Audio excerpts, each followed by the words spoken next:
If you knew what you were made of, then we would save the world. If we knew the blood we came from, then we would save the world. From its emptiness and hopelessness, we are the only ones who save the kids.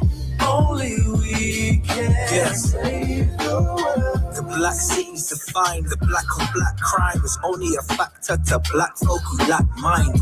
Get your mind in check before you get your kind checked. The revolution ain't immune to your old mindsets. Your revelation seeks illumination. Our reservations to react where the rats seek the preservation of the status quo where black folk lack the most. From rags to bones, so I'm passionate to crack the code and crack the skull of your coat where your crossbones meet. We ain't the same as those past generations be. Ready for action, influenced by truth. Enemies collapsing with king in the booth or on the tube, or challenging academia in the media. Writing sonnets or draft studies, don't know what's easier.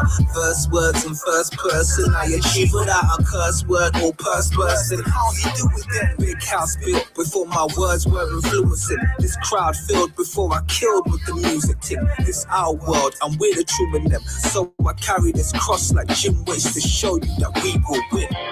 If you knew what you were made of, then we would save the world. If we knew the blood we came from, then we would save the world. From its emptiness and hopelessness, we are the only ones who save the kids. Only we can save the world. As those who would violently claim dominance prove themselves ill-equipped for sustainability, plunging this world into a darkness never before chronicled in what is left of man's historical record.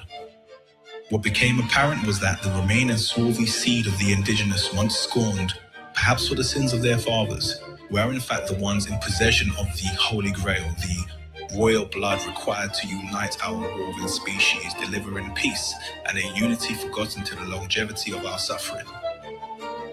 The problem is, most are entirely unaware that they possess this gift, this unique ability to save a dying world.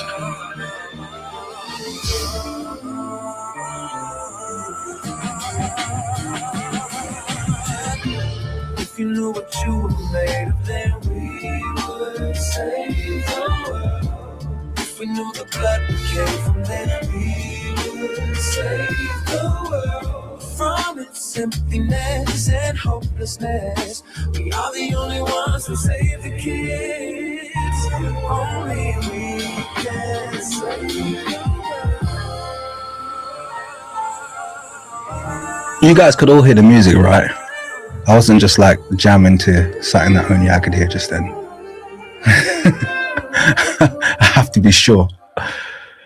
How's everyone doing? Good evening. Good evening. It's been a little while. 40 with us though. That's pretty cool.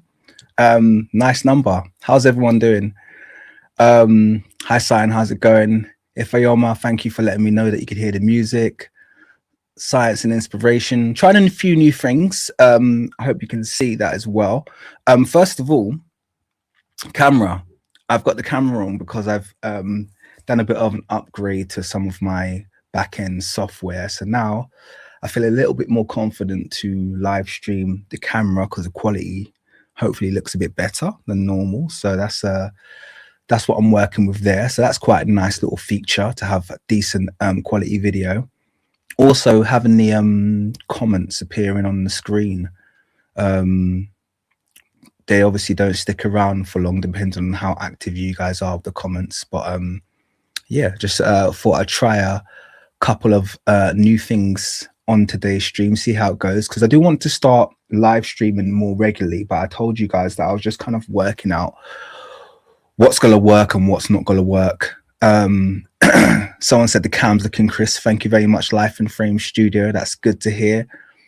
I can't up the frame rate because I don't think I've got the bandwidth, and I don't think my laptop's got the got the power to do that. So I know it doesn't look, it's looking a bit jittery. I think that's actually to do with my laptop performance more than anything else, because the frame rate shouldn't be that slow. But anyway, let's see how it goes. Let's see how it goes. It's better than nothing. So today's video, we're going to be covering, or the topic we're going to be covering, I'm sure so all of you saw Hawass on the screen. But actually, if you snuck into the description of the video, you'll know that I'm basically going to be reacting to a video that's been produced by Know Thy Self Institute. Some of you will know of Know Thyself. Actually, interesting story about Know Thyself. When I started this channel 3 years ago now, almost exactly 3 years ago to the day, one of the first people that reached out to me, creators to reach out to me, was Know Thyself. And I think when he reached out to me, you know, I always respect people that do stuff like that, because my channel was small. His channel was larger than mine. He did quite really high quality productions, and I think I'd only done like a couple of videos. And he reached out to me directly. We had a little bit going back and forth via email, and I think we were supposed to do something together. I don't know what happened in the end, but obviously I think it's just a case of I got busy, he got busy. We've always been very supportive of one another's work, and he produces really good work. And on that note, one of the things that I've realized I don't do enough of is watch good content. I tend to immerse myself either in original research or looking into like new studies of what kind of like detractors are saying. So I like to know what is being said on the other end. But on this end, where a lot of good research is being done, I feel like I don't spend enough time or give enough credit to the people on our side of the, you know, on our side of the research, on our side of the spectrum, doing our own work. I don't do that enough. So we're going to do a bit of that today. This is going to be looking at a really good video produced by Know Thyself. I think this video that he's produced has like nearly 500,000 views, which is more than I've ever managed to get out of a long video. So it's a good video, seems to resonate with the community. But I kind of sped through it. Some of this is going to be new to me today. And it just seemed all very good. It's nothing less than I expect. He's an excellent researcher. He's very thorough and produces fantastic work. So I just want to kind of like go through it and just react to it in this live stream. It gives me an opportunity to interact with you guys, to provide some input and some insights into some of the research that's been done, to look at some of the kind of like current arguments that are being made. And I think I want to make a little bit of a habit out of this as well, on both sides of the spectrum, just doing these kind of like live reactions and live discussions around content. It's kind of what I do on my live streams anyway. But I guess this one is one where I'm not so much in the driving seat in terms of presenting the information. It's really good. So yeah, I'm going to enjoy this, I think. So I think that's enough of a preamble, and I think we can get into this content now. Please hit up the likes if you're on the live stream and you're with me. Yeah, hit up the likes, show that you're here. Leave a comment. You'll see it appear on the screen. So yeah, I think we can get it cracking from there. I hope Know Thyself turns up at some point. That would be pretty cool for him to pop in and say hello to everyone and take a bow for his excellent research that he's done. But yeah, let me and by the way, Zahir Hawass is on the screen because he does come up, and this is a section in the video, so this isn't total clickbait, although the entire video is not going to be about Zahir Hawass. Some of you will be grateful and some of you will be disappointed to know. Yeah, so let's get started on the content. Where no, I'm trying to escape. Let's try. Okay, there we go. That'll do. All right, I think we're good to go now. So I'm gonna hit play and hope my laptop doesn't lag more than it currently is at the moment. I think all of that activity got excited, so I'm going to kind of also close down some of these windows as I stop using them, because I think that helps. That helps in the world of my slow laptop. Let's get cracking. By the way, when I hit play, I haven't hit play yet, but when I hit play, you know the drill, guys. Just put a 1 in the chat if the levels are good and everything's working as it's supposed to. If not, let me know what's not working.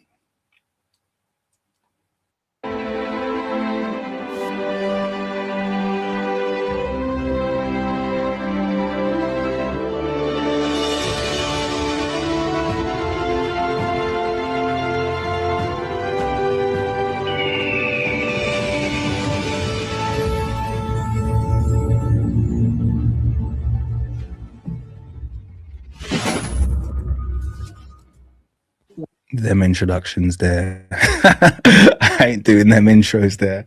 And everyone's putting ones, so let's get cracking. We don't have Egyptians of European descent in Egypt. We have a population which is basically a mixture of ancient Egyptian blacks who intermarried with Arabs right after the Arab conquest. The ancient Egyptian population was brown and black before the Arab conquest. But before the Arab conquest came the Greeks. It was ancient, the ancient Egyptian population was in Egypt for thousands of years. The ancient Egyptian population was brown and black. And the Greeks came in 300 BC and they started to intermarry with the local population. And then the Romans came and ruled from 70 BC until they were conquered by the Arabs and kicked out by the Arabs in the 7th century. And these people intermarried with the Egyptian Copts, and they made the pigmentation of the Egyptians, the Copts, much lighter because of this intermarriage with Europeans. It's amazing how so this guy here, some of you might he might be new to you. I think most of you would have come across him before. He was basically fighting, I think it was around the 80s, 70s or 80s. He was fighting to be classified as a black person, because as an Egyptian under the US census, he was classified as white, and he didn't view himself as a white person. He viewed himself as a black person and an African. And so he was basically fighting to have his classification changed. And he faced all kinds of pressure from the US government. I think if I remember correctly, I think he's like a PhD in some subject or another. And they basically were trying to make it very difficult for him to practice what he was doing. So there's a lot of sacrifice that was being made. But at that particular moment in time, what they didn't want was any Africans aligning themselves with the African American community. There was a big push against the OAAU at that time, which is the Organization of African American Unity, which actually is a precursor to the African Union. And that was set up kind of like in conjunction with people like Malcolm X and the then standing presidents of many various African nations who at that time were kind of more socialist and were more unified. So there's been a big push, obviously, to stop this unity between Africans and African Americans historically. But what he's talking about here was very common knowledge.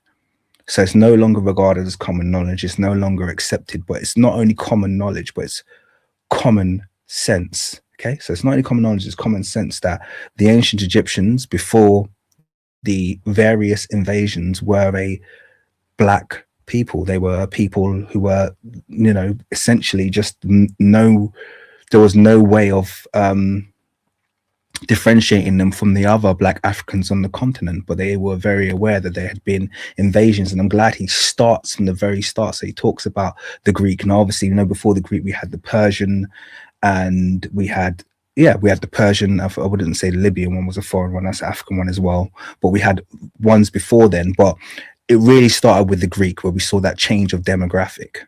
And then after the Greek, we had, the Arab invasion, well, Roman, then Arab, then Ottoman, and so on. But he's very aware of the fact that the Egyptians at that time knew who the indigenous were. So I'm glad that he's just breaking this down so well for everybody. Egyptians are black. The real Egyptians are black, because the real Egyptians, they are real Africans. So those people in Lower Egypt, you see in Cairo, Alexandria, and Salahin's area, they were mixed between the Turkish, Mamluks, French, English, Romans. So those people who come. So did you hear those ethnic groups that you pointed out there? There's people in Cairo mixed between Turk, Mamluk, etc. The people in Cairo know their ancestry. And it's interesting because I was having this discussion not too long ago, and I can't remember who it was with. It's going to come to mind soon. But the point came up as to why discard that ancestry. Many people in modern day Egypt come from a rich ancestry, you know, Fellahin and this, that, and the other, and they know they come from this kind of like diverse ancestry in and around, a mixture of kind of like what is North African, Eurasian, different places. And that's rich. I think, to say, I don't think it's a bad thing to say that, we're related to the ancient Greeks. I don't think it's a bad thing. I don't think historically it's a thing that they denied. But over time, it's just become something that they denied more and more, to the point now where it's just kind of like, it's just outright delusion, to say, oh, we are the ancient Egyptians and we none of their blood and they didn't affect us. It's like, this isn't even your backstory. Do you understand? Like, this isn't even your backstory. You know that that's not the case. You know who the native unmixed Egyptians are. You know that they're Africans. And you know that, many of them, obviously we get the Saidi, who are kind of a more mixed. They kind of look like the Coptics, and they're kind of a more, they have a contribution. Many of them, not all of them, or many of them have a native African contribution. But a great deal of, especially the population in Cairo, who some of them belong to nomadic groups, some of them are just descendants of Mamluks, etc.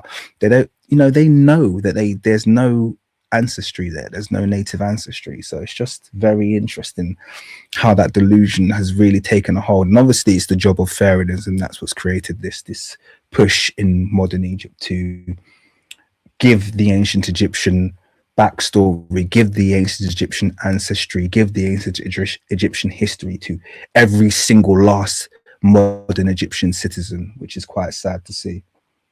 Come to attack Egypt in that time, they couldn't come to Upper Egypt, to the south.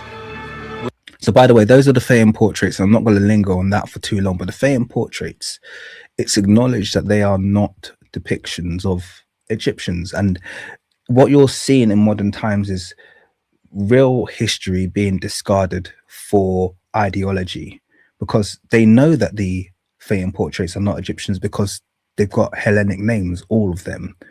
They've never found a Fayum portrait with a native Egyptian name. It's always got either a Hellenic name or Roman or Greek ancestry. So it's beyond likely. It's kind of like almost certain that those people depicted in the Fayum were, descendants of Romans and Greeks, but they've discarded that history because they prefer to push these new narratives in the modern day and age, which is really sad. Which we still have the same color, our dark color or black color. So they couldn't mix with us. The Nubians and the Egyptians, they were not white. They are black Africans.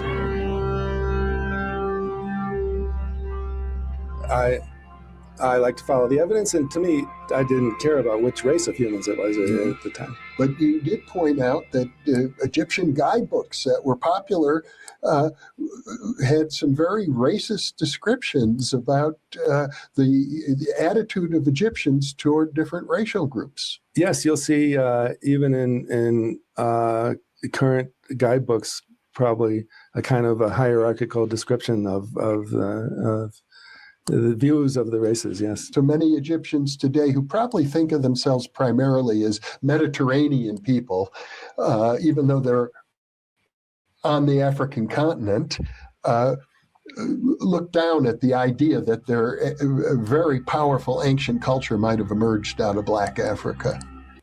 So to be clear, they're talking about the fact that in modern Egypt, and obviously this is amplifying. So they're talking about the historical guidebooks, but now kind of like modern Egypt has its own schools and universities. I know they've always had them, but now in terms of them, they're putting out Egyptologists at the rate of knots at the moment. And the fact that they've done a very, I want to say good job at inheriting all of Egyptology's racist tropes. They've taken that all on.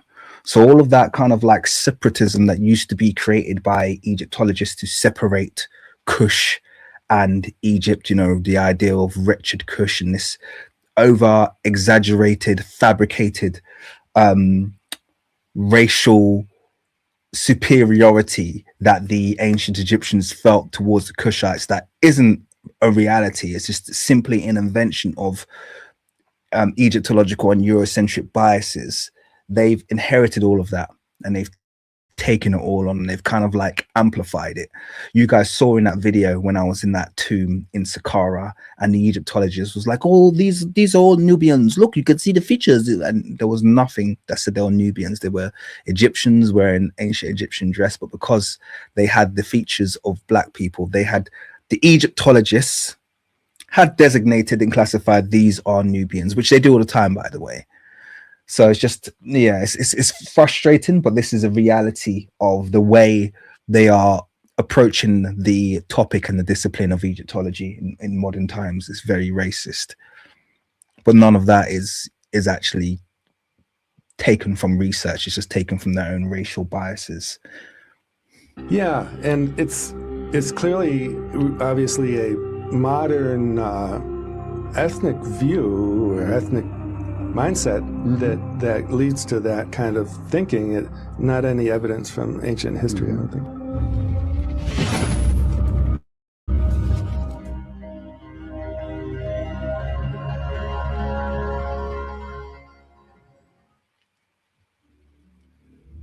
History was written by the victor, and the victorious will often attempt to wipe out every trace of their enemy's existence. There are hundreds, if not thousands, of lost civilizations that have succumbed to collapse, invasion, or amalgamation, and a plethora of lost languages. Miseducation and indoctrination has long been a tool of conquerors to influence the hearts and minds of a population. Under our current system of capitalism, this strategy was instrumental in the Western world's rise to glory. A new tactic was employed for the first time in recorded history, which was chattel slavery. Slavery has existed since the beginning of time, and indentured servitude has been employed widely. But this new iteration of slavery was extremely cruel and barbaric by comparison. During the 15th and 16th centuries, European royalty was vastly outnumbered by commoners and slaves. In order to maintain power, they created a caste system to keep people divided. It is in this space where European elites conceptualize the contemporary concepts of class and race. During the colonial period... That was a good summary of racism. I think that was actually a really good summary. I was waiting for a moment to jump in there, but it was a really good summary. Essentially, kind of boiling a lot of it down to its economic and its social, the social requirements and the social environment that allowed the idea of racism to flourish. It became beneficial to think in that way. Now, obviously, it's so complex. It's a lot more complex, and I'm not going to talk in today's stream about how complex race was in the continent of Europe and how it wasn't this binary thing. I think someone in the comments said Romans and Greeks were not black at any point in history. I mean, that's just a silly statement because it doesn't have anything supporting it, because Romans and Greeks both have several depictions of black people within their ranks. And the idea, you know, even mainstream historians will tell you that the idea of a singular Roman race is a very difficult and hard to prove idea and concept, because the majority of Rome was played outside of Rome, and the majority of Roman emperors were not necessarily of direct Roman lineage. Well, I wouldn't say a majority, but I'd say a lot. Sorry. So you can't make those blanket statements. It's a poor statement to make. But anyway, that's an aside. Let's carry on with this video. Mid-1600s, there was no such thing as white people. I know some people who are now called white find that shocking. We didn't call ourselves white. We weren't all members of one big happy family. Are you kidding? Have you studied the history of Europe? The history of Europe was about killing each other. That's what we did in Europe. We just killed each other before we figured out there were other people to kill. We just killed each other, right? I mean, that was the history of Europe. The English hated the Irish, right? Northern Italians didn't even think that Southern Italians were Italians. The Germans hated everybody, and everybody hated their ass right back, right? There was no team called white, no race called white, but all of a sudden, in the middle of the 1600s, there was. Why? Why was it suddenly necessary to create this thing called the white race? Well, because rich people can count, that's why. And so rich folks looked around, the ones that owned all the land, you know, in the colonies, the colonial elite looked around and they realized something, that they were heavily outnumbered by African enslaved folks, by European indentured servants who were just one level above a slave, or other Europeans who weren't technically indentured. And to be clear, not all black people in Europe were Africans or enslaved Africans. There's never been a time in European history when black people weren't present. I'm just going to leave that there because this video is not about that, but it's important to say that. So not all black presence can be or needs to be explained by the transport of black people from one place to another. Some of them were there first.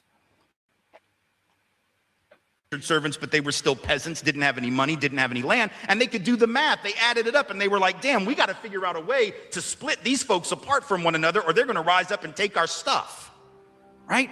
Because after a while, these black folks who were enslaved Africans and these quote unquote white folks who were poor Europeans are going to figure out they're all getting played by these rich people, right? So I've got a video, by the way, if you're interested in this entire subject about how a minority of elite people acquired land and essentially enslaved an entire population. I've got a video that covers the enclosure acts in the UK and something called accumulation by possession, or primitive accumulation as it was called by Karl Marx, which was a period of time when in the UK was essentially colonized the same way Africa was colonized, but it was colonized by the rich.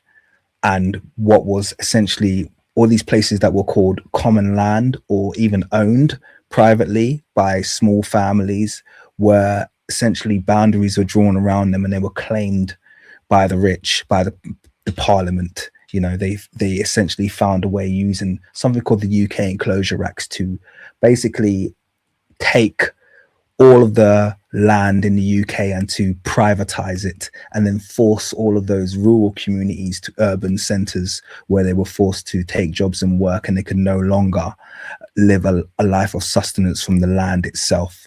So it's a very dark story, but it's an important one to understand the kind of appetite that fed into the colonization of Africa, this need to acquire, to, you know, to claim, you know, to steal land. What's actually really interesting as well is just going back to the very, very, very first point in this video. And the Egyptian guys were talking about, you know, the different groups in Egypt. One of the things that's important to note is that if I was to ask you, and this is a good question for actually everyone who's listening, if I was to ask you, what were the boundaries of Egypt before colonization in the ancient times? What were the boundaries of Egypt? Where were the boundaries of Egypt? Because one thing you need to realize is that a lot of our modern conception of what lands are is heavily influenced by the colonial boundaries. Okay, let me illustrate this to you guys really quickly, because this is important. We'll get back to the video in a second, but I want to illustrate this to you guys really quickly.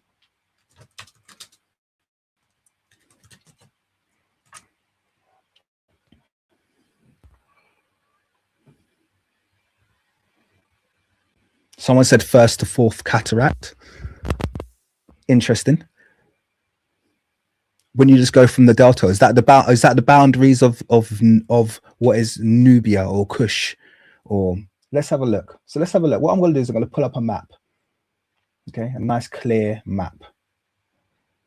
Close that. Okay, this isn't that clear. Sharpen up. Why is it taking so long to sharpen up? Let me try another one. Let me open this in a new tab. Sorry, I don't know why. I think my internet's running slow because I'm streaming. Come on. No, that's too small. Let's go back. Okay, well, I'm going to leave this on the screen because you don't need to be able to read it anyway, because you can roughly see it. What you'll notice if we look at Egypt is that It's a right angle around it. Yeah. We know that's a colonial boundary. Any straight lines you see, those are colonial boundaries. And yet we govern so much of what we decide happened in Kemet or Egypt versus what happened in, you know, Libu or Libya or Ribu, as it was called, or Nehesu, which we'd call essentially modern day Sudan or Kush. We govern that so much by these boundaries.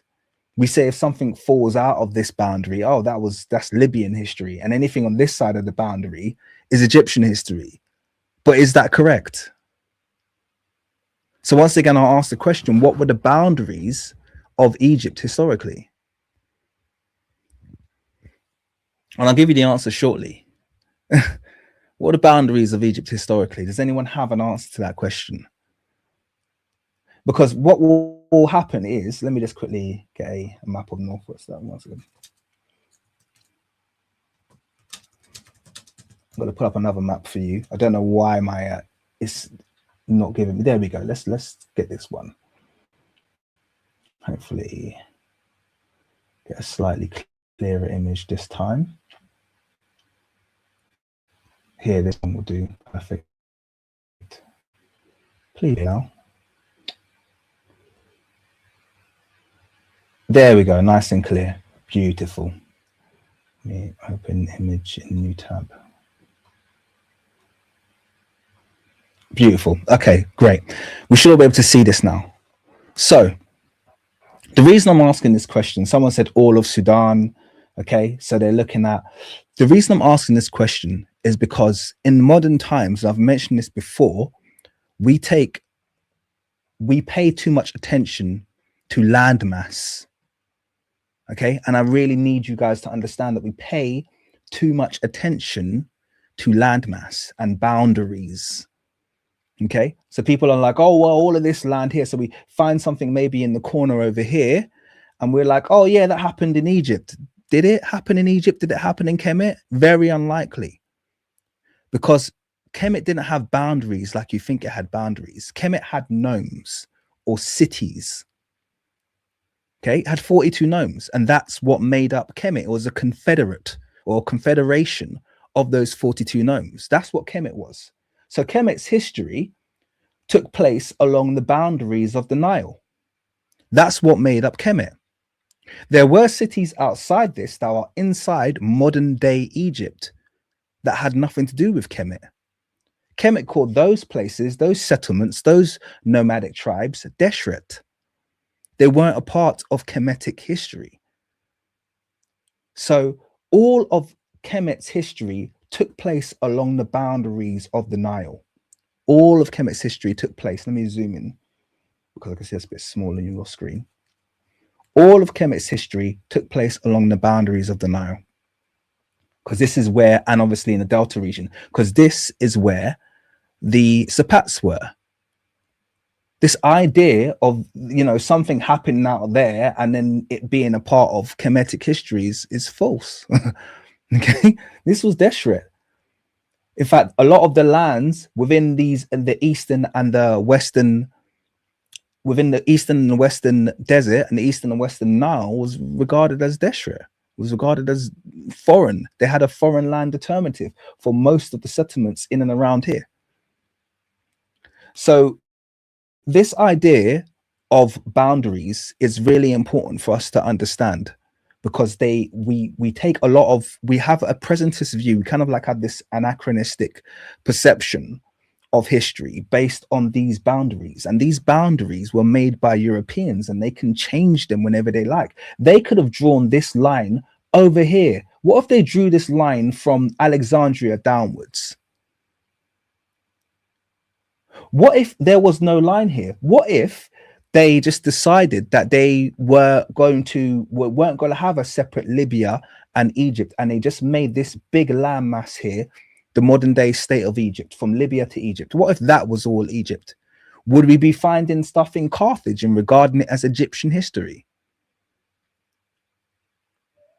It's really important that we have that resetting. And why is that important? Because when it comes to the South, where they've created this separation, a lot of that has been influenced by their placement, this very horizontal and artificial line that they've placed between Egypt and Sudan. If that boundary didn't exist, and we look at the old maps, and if you look at the old maps, you don't even really have an Egypt half the time. You just have a really massive landmass called Nubia. I'm talking about like the 14th century maps.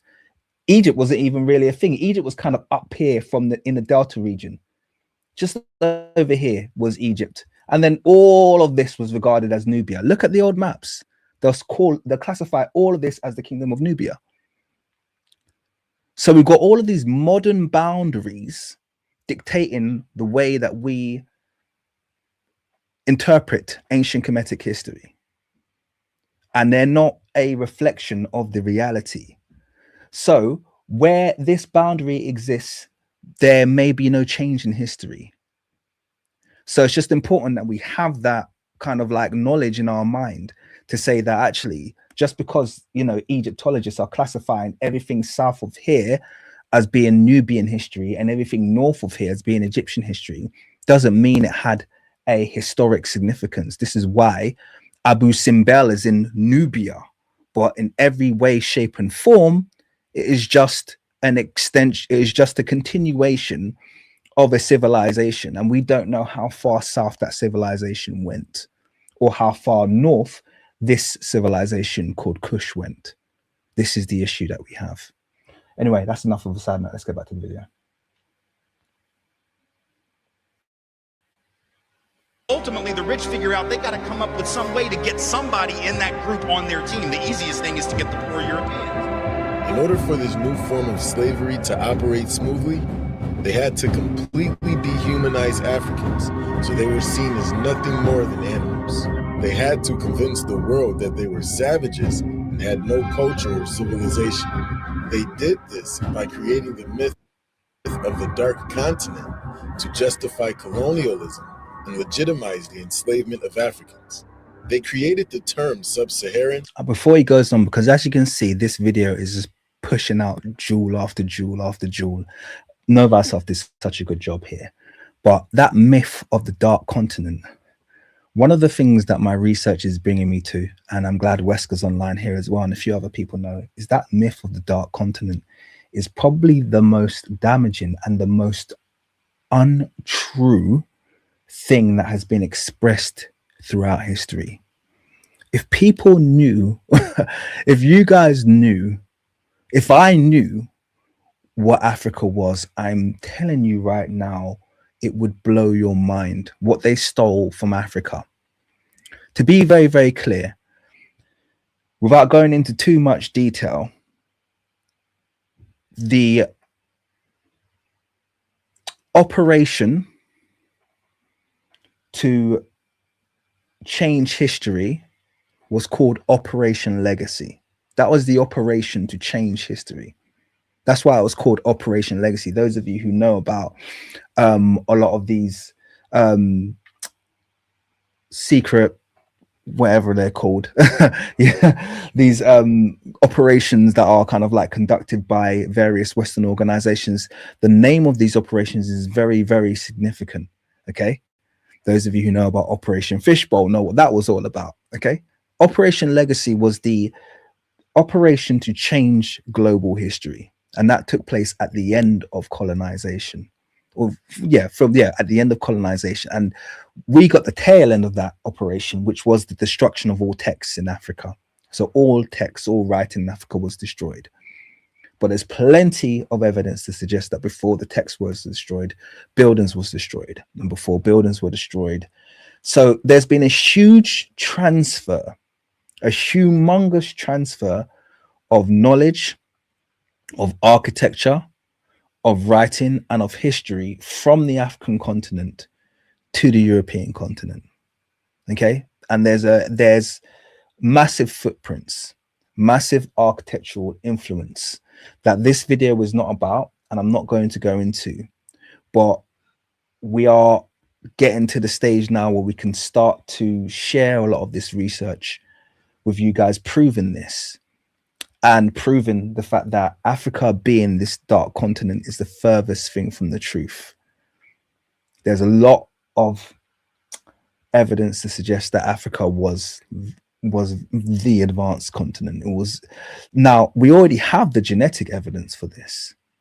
We already have the genetic evidence in that the genetic diversity seen in uniparental lineages, okay, can be found in Africa, not just Africa, what they would classify and what Know Thy Self is about to talk about, sub-Saharan Africa. They've been never been able to explain why there's such a proliferation of global markers. They talk about back migrations, but these back migrations aren't seen in parts of the world that they claimed had more trade than Africa. So Africa's got all of these markers from around the world suggesting that everybody was present in Africa in very recent times. People were coming from all of the corners of the world. So there's only two possibilities there. Either Africans own all those markers and exported them, or people were constantly coming back to the African continent, constantly. So this whole idea of a dark continent is unproven, and it doesn't have any strength. It can't even be supported on a genetic level. It's just something that needs to be abandoned. Okay. But yeah, I just thought I'd share that since the dark continent was mentioned, and I'm not going to talk much more about that. Those of you who can't catch it live and will check it out later, that's absolutely fine. I'm more than pleased that you've even stopped in. We've got 169, which is really good for a Wednesday. Yeah, a Wednesday night. That's not bad at all. To suggest black Africans were only present below the Sahara. But if you look closely at the historical record, you will see that they are in fact indigenous to the entire continent and prevalent within the Mediterranean as well. When referring to black Africans, the term sub-Saharan is also slightly inappropriate for the period, which is why I'm not using it, as black people weren't only present south of the Sahara Desert, and there is a lot of evidence for that. In the classical period...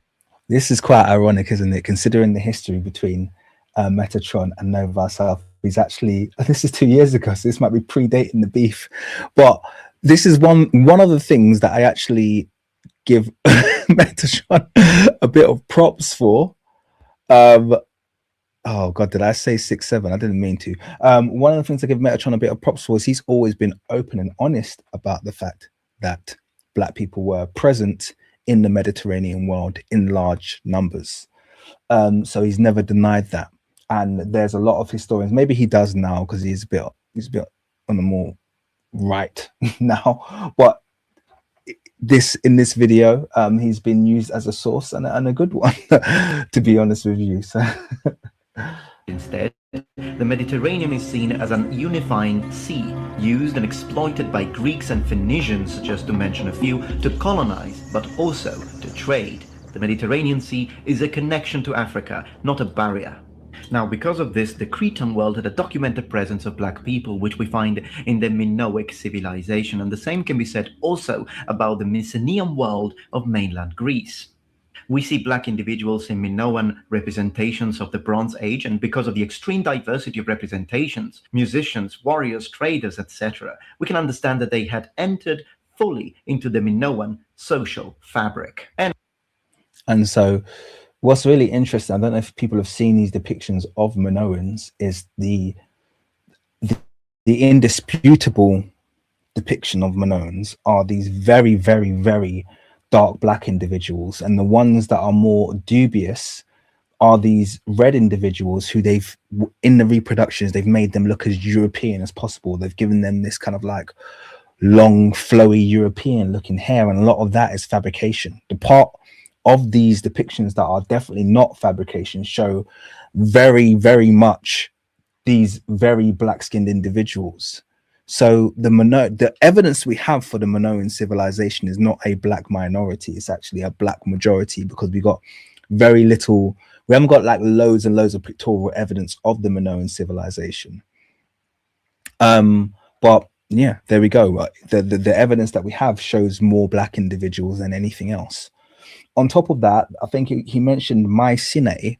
I think a lot of these states might have been seeded by the Egyptians, because there's a lot of relationship between the names of ancient Egyptian pharaohs like Mycenae, and you know the name of Menkaure, the Greek or the Hellenic version of that is Mycenaros, and it almost sounds like it's very close. There's not really, I can't think of any other words that have that kind of like combination of consonants in it. It would sound like that was a town that he founded. That would make logical sense that you know Mycenae was founded by Mycenae, or you know that just makes sense, you know. And there's a lot of history of, you know, ancient Egyptians like, you know, Senusret III, found in ancient Greece, or as Cechops or Sechos. There's loads of this kind of like history of these, a lot of these Mediterranean states being founded either by the ancient Egyptians or by the Phoenicians, which is really interesting. And as we said, we have a very similar situation with the Mycenaean world, starting from the 14th century BC, and by the 9th century, this would be commonplace. Modern concepts of race and ethnicity can be tricky because the ancients did not. So that's Queen Kawit, I believe, if I just bring that back a little bit. By the 9th century, this would be commonplace. Modern concept. I think that's Queen Kawit. And this is one of the wives of Mentuhotep, I believe, the second. Of race and ethnicity can be tricky because the ancients did not consider skin color the source of identity. The term black, as it is regarded today, denotes race and was created to sow division. In the old world, your tribal ties or nation state was the dominant factor of how one viewed himself and others. So we know the theories of Blumenbach, because we've spoken about these. He was the first to classify human groups into these 5 races, and we know that Caucasian was chosen or selected by the Europeans simply because they believed it to be the most beautiful.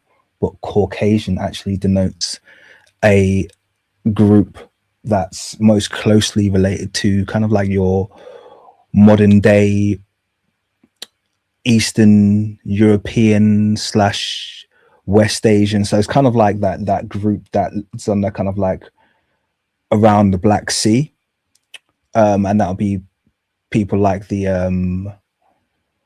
what are they called, like kind of like those Muslim Russian kind of like Dagestanis, Chechens, Bosnians. Those would be the groups. Georgians, those would be the groups that will be classified as Caucasians, and they actually regard themselves as a separate ethnic group to modern day Western Europeans. So really, Western Europeans should have had their own group, but they just decided to take this one because they thought it was a nice match. And then you have Mongolians, Malayans, Ethiopians, and Americans, which is interesting. It is interesting how close American and Ethiopian are as well. That's just one that's worth noting. Okay, it's worth noting how close American and Ethiopian are phenotypically.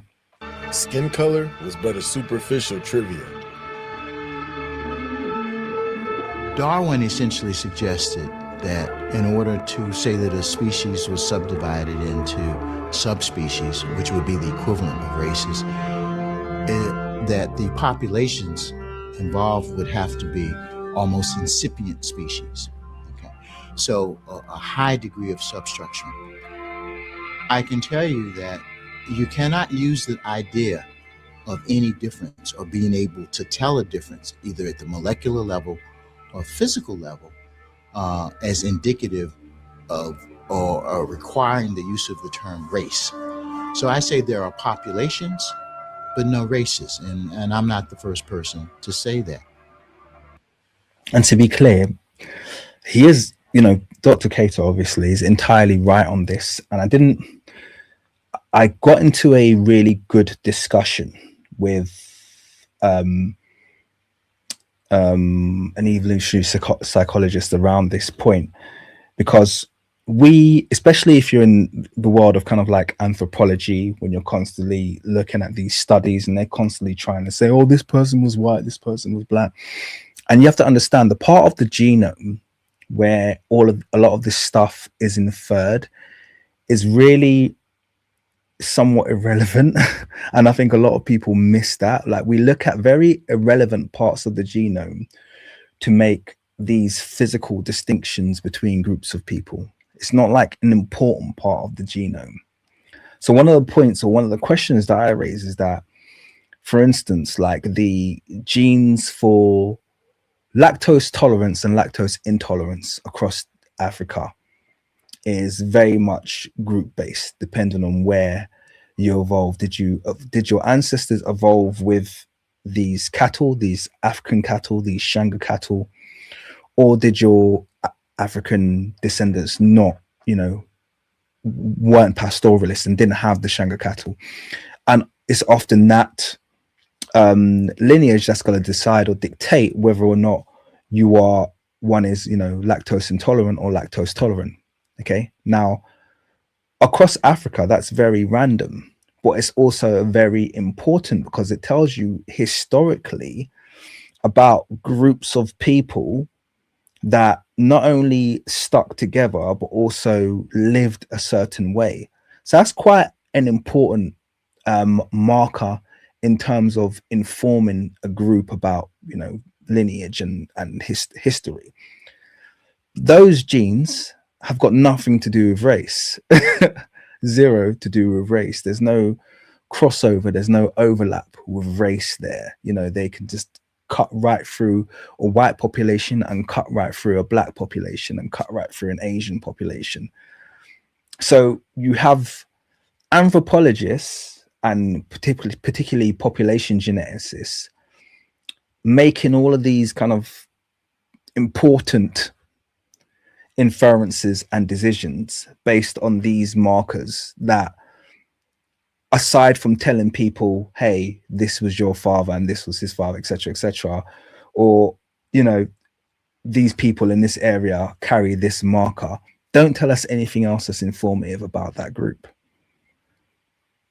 And this is the thing. So we are putting all this weight on this information that doesn't tell us anything about how people actually lived, which is what's more important. So it's kind of like, yeah, this thing called race that's been made so important. Oh, but was he brown? When you think about it, think about this. How dark was he? This is the argument that we've been forced to make in this world where they've essentially tried to strip us of our history. It's kind of like we're forced to go, well, actually, how black was this person? Because they will try to deny with full gusto that anybody of a certain hue achieved anything. When you think about it, it's the most ridiculous and indefensible thing, but they will do it, irrespective of, black, people who are dark skinned, essentially, knowing that the whole world descends from dark skinned people. They will try to extract dark people from anything relevant in history, and it's the most impossible task to do. It's like trying to make jelly stick to a wall with staples. That's literally what they're trying to do. But this is it's the most random thing, but this is the world that we live in. It's a very, very nonsensical, backwards world, and a lot of these population geneticists, like I said, they are literally coping, like you probably would have seen with their latest study with what's her face, the beachy head lady, who they're trying to claim was, well, they've done a depiction of her making her look white, even though they've said she was intermediate skin, which I'm sure many black people could classify as light skin. Black people would classify as intermediate skin. But anyway, they've made her as pale as can be with blonde hair and blue eyes, but she's got completely African anthropometrics in terms of her skull and craniometric proportions. It's just like the most bizarre thing. It's like anything to write dark people out of history. It's a very bizarre world we live in. Yeah. Kieran Grant raises a good point. He says, how prone to skin cancer were they? Yes. So obviously skin tone is going to matter there. But I guess we're not talking about modern albino people, essentially. We're not talking about the modern albino people, because that obviously is a very recent and small expansion. But historically, before then, regardless, like people were various hues from very dark to relatively light skin, but everyone was melanated. And that's one of the factors that they just don't want to accept. But anyway, let's carry on.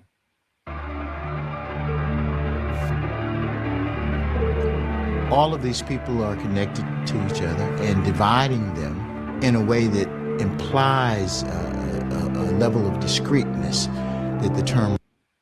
And it's important to note here, even these people here, that people will say, oh, these people are dark, these people are light. Actually, look closely.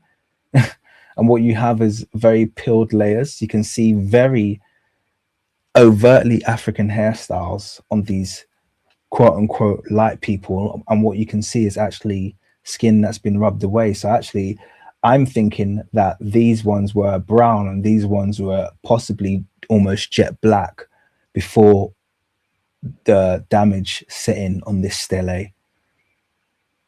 I'm seeing skin that looks like it's been rubbed away, and what we can see underneath is actually the color of the wall, as you can see up there. So it's not yellow skin you're seeing there, you're seeing the color of the wall that's been rubbed away. And these people were likely, these two were jet black, and that would be in keeping with the ancient Egyptian protocol of having alternating colors between individuals. They did like to do that. But it's just, yeah, worth taking a kind of a bit of a mental note there. Also, we have kind of like, obviously, Central African animals here. We have the baboon, we have leopard, have some kind of a monkey here. So I don't know if this was this is from a stele, from a visit from, sorry, a pilgrimage, or a trip out to Tar Niger, perhaps, being depicted here, or Punt or Puantu. It's interesting. Race implies is inappropriate. Were there people with darker skin, lighter skin, curlier hair, less curly hair? Yes. Oh, sorry for pulling up your government name, Surfactant. I knew it was you, but because your name appears like that now, I thought you wanted to be called by that name. I don't know why YouTube's doing that these days. You shouldn't have done that as your app, man. You need to change that. There were. There's no evidence that they had a theory of human variation that would be commensurate or similar to notions of race as they were developed in Europe. That's a phenomenal reconstruction of Queen. Curly hair, yes, there were. There's no evidence that they had a theory of human variation that would be commensurate really phenomenal. Very, very good reconstruction of Nefertari. Although her tomb has been lightened significantly, I still think that's so. This is Nefertari, wife of Ramesses II, and that's a very good.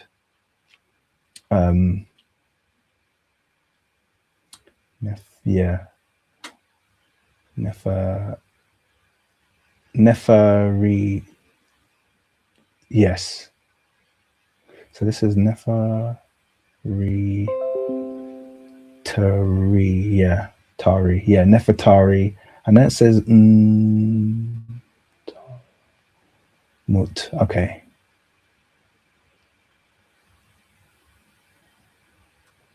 So it's definitely Nefertari. Similar to notions of race as they were developed in Europe. A bit of an error there. That was actually not a reconstruction of Sinisford the Third by me. That was a reconstruction of Josa, an older. That was an older reconstruction of Josa. Yeah, this one here. But yeah, we move on. 200, by the way, of you live. Great to have you guys.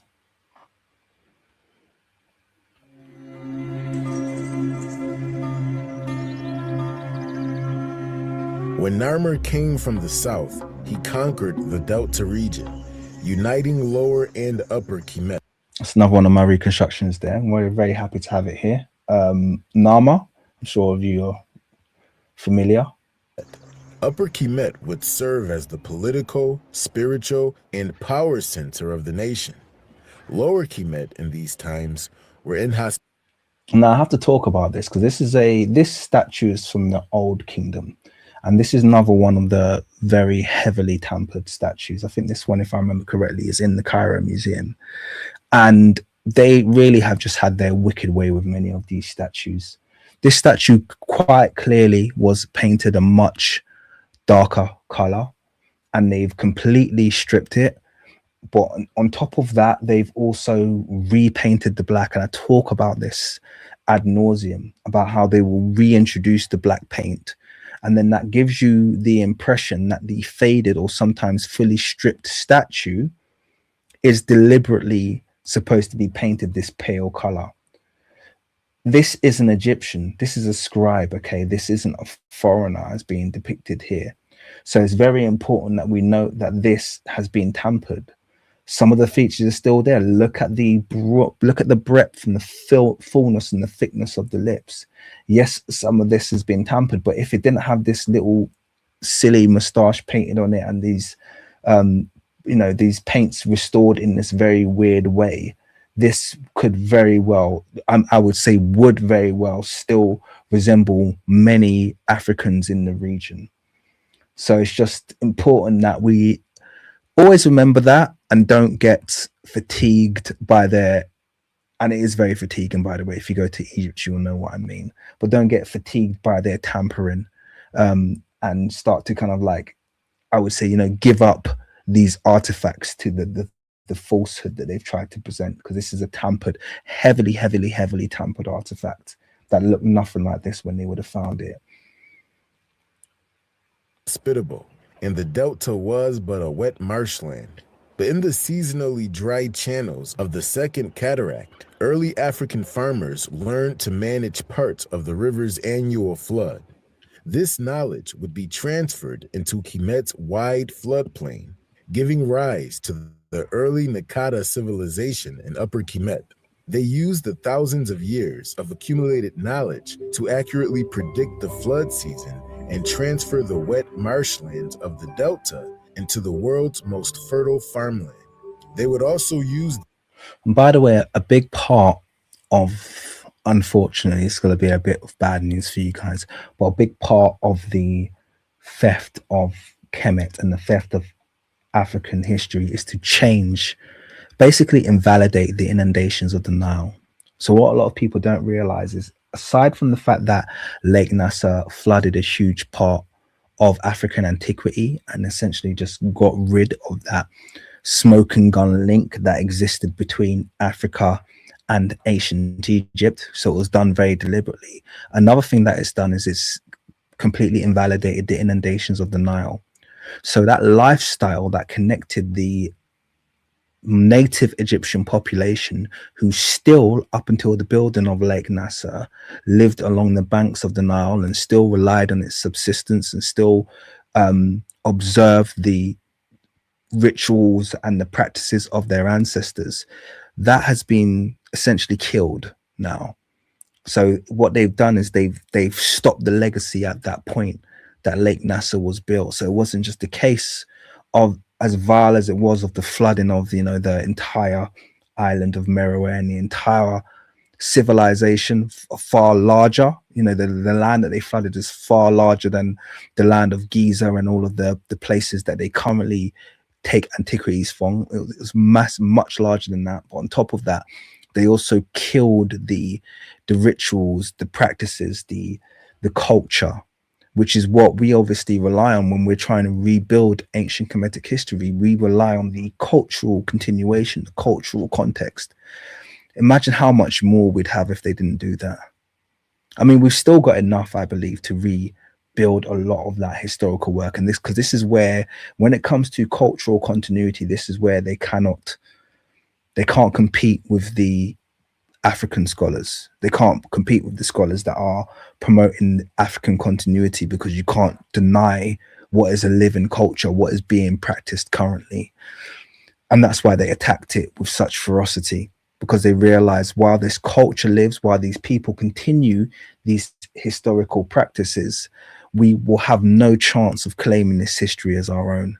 But when they flooded and they killed the culture, they essentially gave themselves a reset point where they could say, well, now no one's connected to this history, and we can say that they are us, that we are the same people.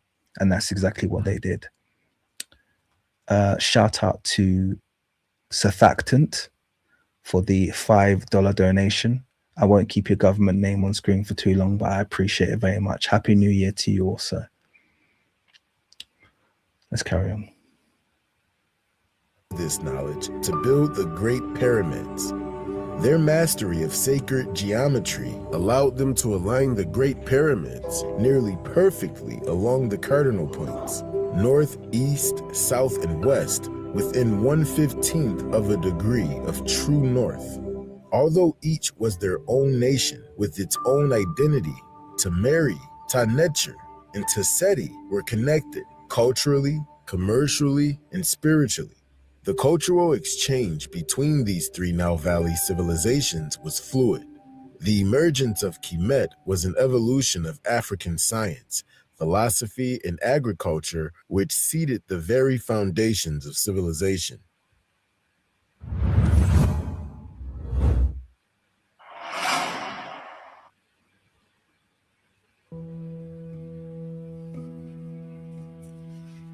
So the Greeks traveled to Egypt and said that the Egyptians were the faultless people. They said that they were the greatest people on earth, the most beautiful people on earth. They went to Egypt. The Greek mathematicians went to Egypt to study mathematics. Pythagoras spent 23 years studying math in Egypt. The Pythagorean theorem, a squared plus b squared equals c squared, was used in Kemet to build the pyramid at least 2,000 years before Pythagoras was born. Hippocrates. It's amazing that they don't have any of these mathematical formulae. They've managed to get away with not naming almost any after Africans, whereas most of them have their origin in Africa. I find that quite amazing.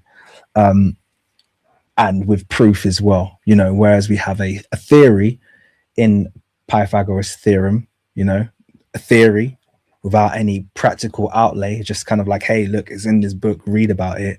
We have literally, you know, a standing testament, a monument to its execution. And yet the credit is being given to the ancient Greeks, which is deliberate, by the way. The ancient Greeks, this is not their own fault. A lot of people call the ancient Greeks thieves, but the ancient Greeks weren't thieves. They were actually very open and very proud of the fact that they inherited their knowledge of the ancient Egyptians. They saw themselves as the project, you know, there's the kind of like the descendants in many ways of the ancient Egyptian mystery schools and the ancient Egyptian knowledge. And it was very much a boasting point to them to say that they were the ones who came after the Egyptians. And unfortunately, we just live in a time when that, you know, obviously Egyptology and Eurocentrism doesn't want to acknowledge that very clear praise that's given to the African civilization of Kemet.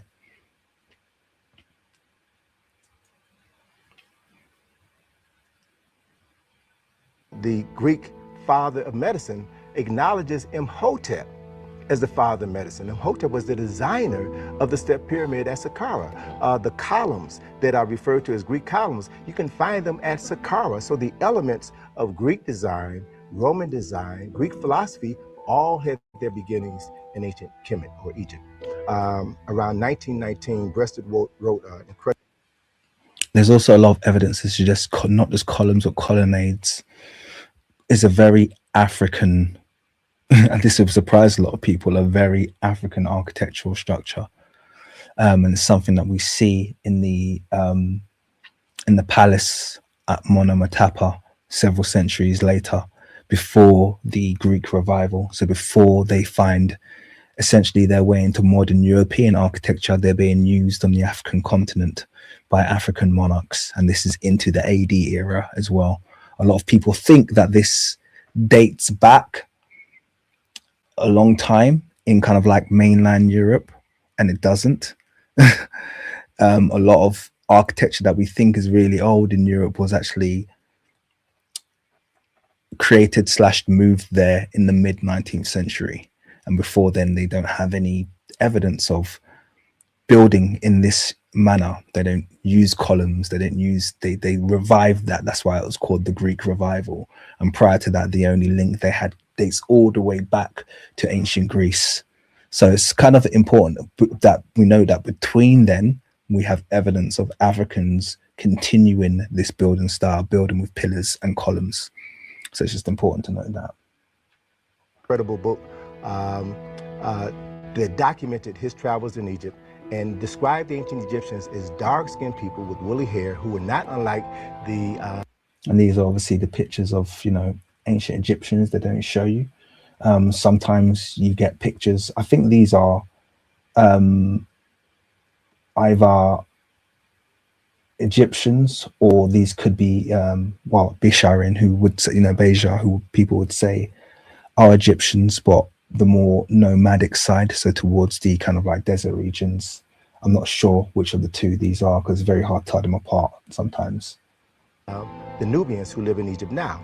Well, this book was called Ancient Times, and it was a favorite book of John D. Rockefeller. He read it to his children all the time.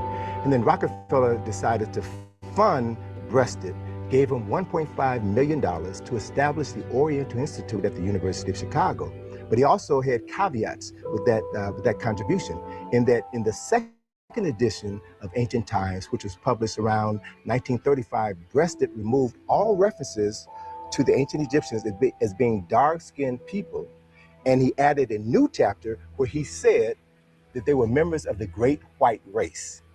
Most of what we know about Egypt is viewed through Greek and Roman eyes. Egypt is a Greek word, Sphinx is a Greek word, pyramid is a Greek word. So until we can begin to interpret this indigenous African culture and civilization through an African lens, then we will always view them from a disadvantage. That's a really good point. And people do come at me. I get this a lot, to be honest with you. People do come at me for using the word Egypt a lot in my kind of video titles, because obviously I'm thinking about reaching as many people as possible. But whenever I use it, I try to infuse the word Kemet into whatever kind of like documentary, dialogue, piece of information that I'm putting out. Because actually it's very important that, like Brother Anthony Browder said there, that we are using the indigenous terminology, because a part of the relocating of ancient Kemet from Africa into Europe, Mediterranean, Eurasia is to utilize and to use these foreign terms to describe the land. Even if you go to, you know, modern Egypt now, a lot of the place names have Arabic names, Arabic pronunciations, and that creates space, that creates association, that pushes it into the Semitic world and out of the native African world. So I think he just raised a very good point there, to wherever possible, you know, try to utilize, learn what the native terms were, what the African terms are, maybe even talk to a few, you know, Nubian people, find out what their Kenzi or the Nubian names for some of these places are, and just start using the African toponyms and naming conventions and nomenclatures, because actually I think that's quite important for us to reestablish its position in history. But there's George Reisner, who excavated in Sudan, and so many others who saw the historical truth, saw that Black people who have been marginalized in this country and around the world, who have been enslaved because Pope Eugenius IV said that Black people had no souls. So people did not look upon us as people who created anything of value. So I can understand how racists would say, oh no, well, these buildings could not have been built by Black people. They don't have intelligence. These Black people could not have written these great scripts. So they were operating under a false system of white superiority. So when they were confronted with the historical reality, they suffered what's referred to in psychology as an identity quake, cognitive dissonance. You know, they couldn't connect the dots, so they fabricated historical lies. And so the work that we're currently engaged in right now. And just imagine that, imagine building up a lie over a period of time and building up that lie so long that when you're confronted with evidence that contradicts that lie, contradicts that creation, contradicts that historical fabrication, they essentially go into meltdown and they say, we'd prefer to destroy than to admit that we were wrong. We'd prefer to flood. Let's just flood it. Just flood it. Destroy everything. We'll prefer to burn it. We'll prefer to eat these mummies than ever reveal them to the world. This is absolutely crazy. Okay, it's absolutely crazy. The extent that they've gone through to hide ancient Egyptian history, to hide Kemetic history, to hide Tawi history, Tawian, if you want to call it, Tamarian, whatever you want to call it. The extent that they've gone to is wild. You know, and in many ways they kind of like built themselves into a corner where they had to do that. I created a short video about the statue of Amenhotep III, the Colossus one that they found recently, and what a rarity it is to see a statue that they haven't completely defaced. And maybe that was the fortune of it being a colossal statue, being so large that the kind of like clandestine tampering operations that they will commit on the smaller statues and kind of like get away with without anyone officially participating in actually carrying it out. They couldn't do that on a colossal, so they've revealed it, and I could just imagine how it must have hurt Zahi Hawass to reveal what was very, very clearly and indisputably a statue of a black man. It must have burnt him, you know. And this is the thing, you know, this is, imagine how many times through history statues like that haven't survived. How many statues have you seen with their heads just completely knocked off their shoulders? That type of aggression, that type of anger comes from somewhere. It isn't normal, you know. It's not normal. Is to tell the truth. We are literally digging up the truth, and the truth speaks for itself. Reisner's writings about the Kushites are a window into his warped racial beliefs. Its very race appears to be a product of its poverty and its isolation. A Negroid Egyptian mixture fused together on a desert riverbank, too far away and too poor to attract a stronger and better race. Even as he was awed by the pyramids he excavated, he refused to believe they could have been built by the ancestors of the black Africans he saw all around him. His prejudices even seem to have clouded his eyesight. So imagine this. This is all up the Nile, by the way, not just Sudan. These black people who are essentially surrounding all of the ancient Egyptian monuments. Because one of the things is, regardless of the amount of immigration there was into Egypt, a lot of it stayed concentrated in these urban hubs like Cairo, the Fayoum, Alexandria, and some of the Delta cities. A lot of that, even over the hundreds and hundreds of years it took place, a lot of these people never really got too involved with the rural, semi-agricultural side of ancient Egyptian life. They never got involved with these kind of like this rituals. It was something that was, many of them saw as beneath them, something for the primitive locals, Africans, to do.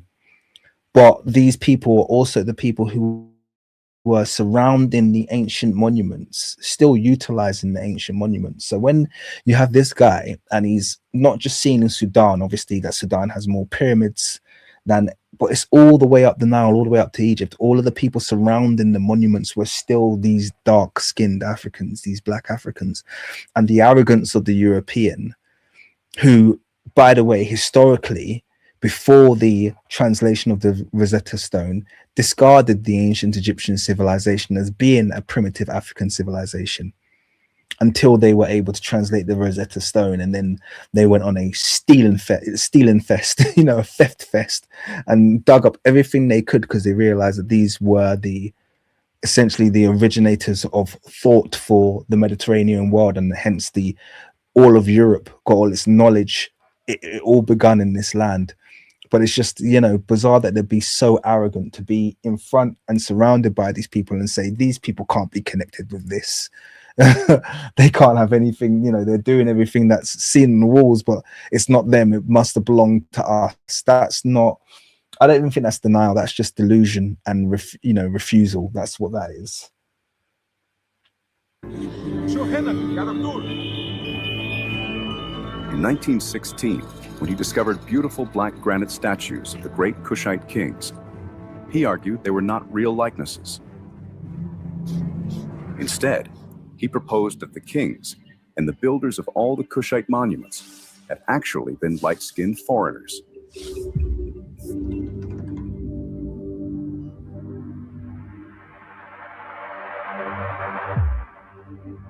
The discipline of Egyptology has its origins with the invasion of Egypt by Napoleon Bonaparte in the late 18th century.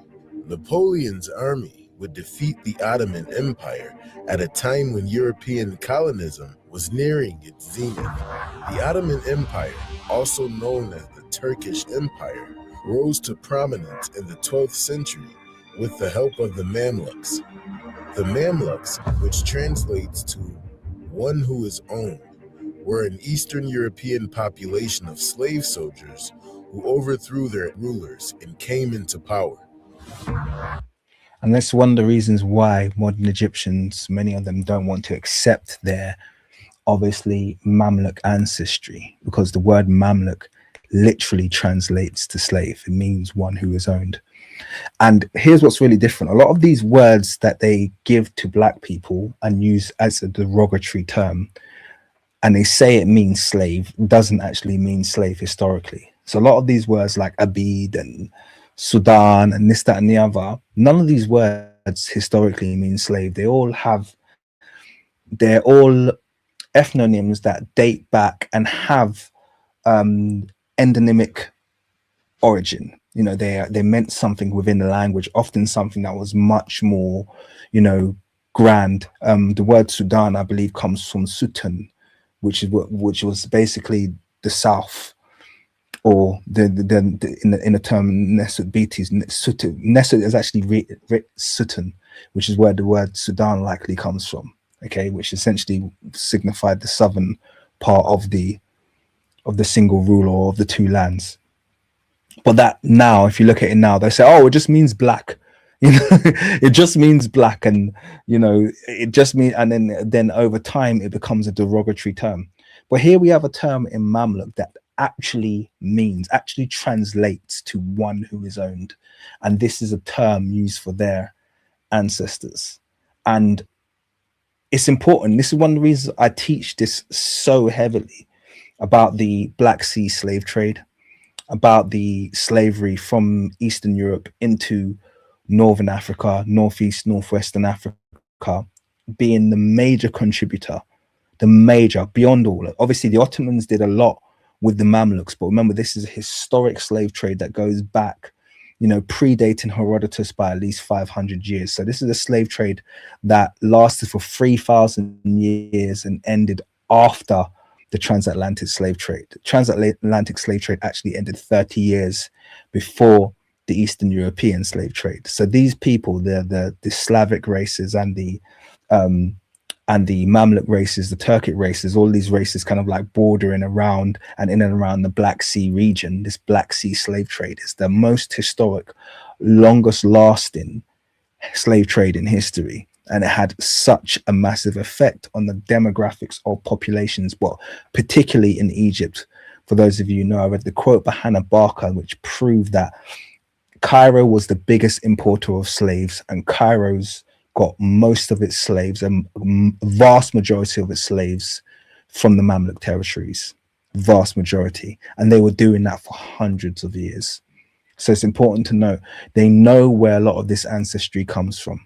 Okay, and this is why they're so closely related genetically to the people in that region, to the kind of like Turkish, Northern Levant and that kind of region. The reason that relationship is so tangible and so strong is because of this historic slave trade that's taken place. And the one thing that they're not able to show in documented history, at least in large numbers, is slavery from Africa.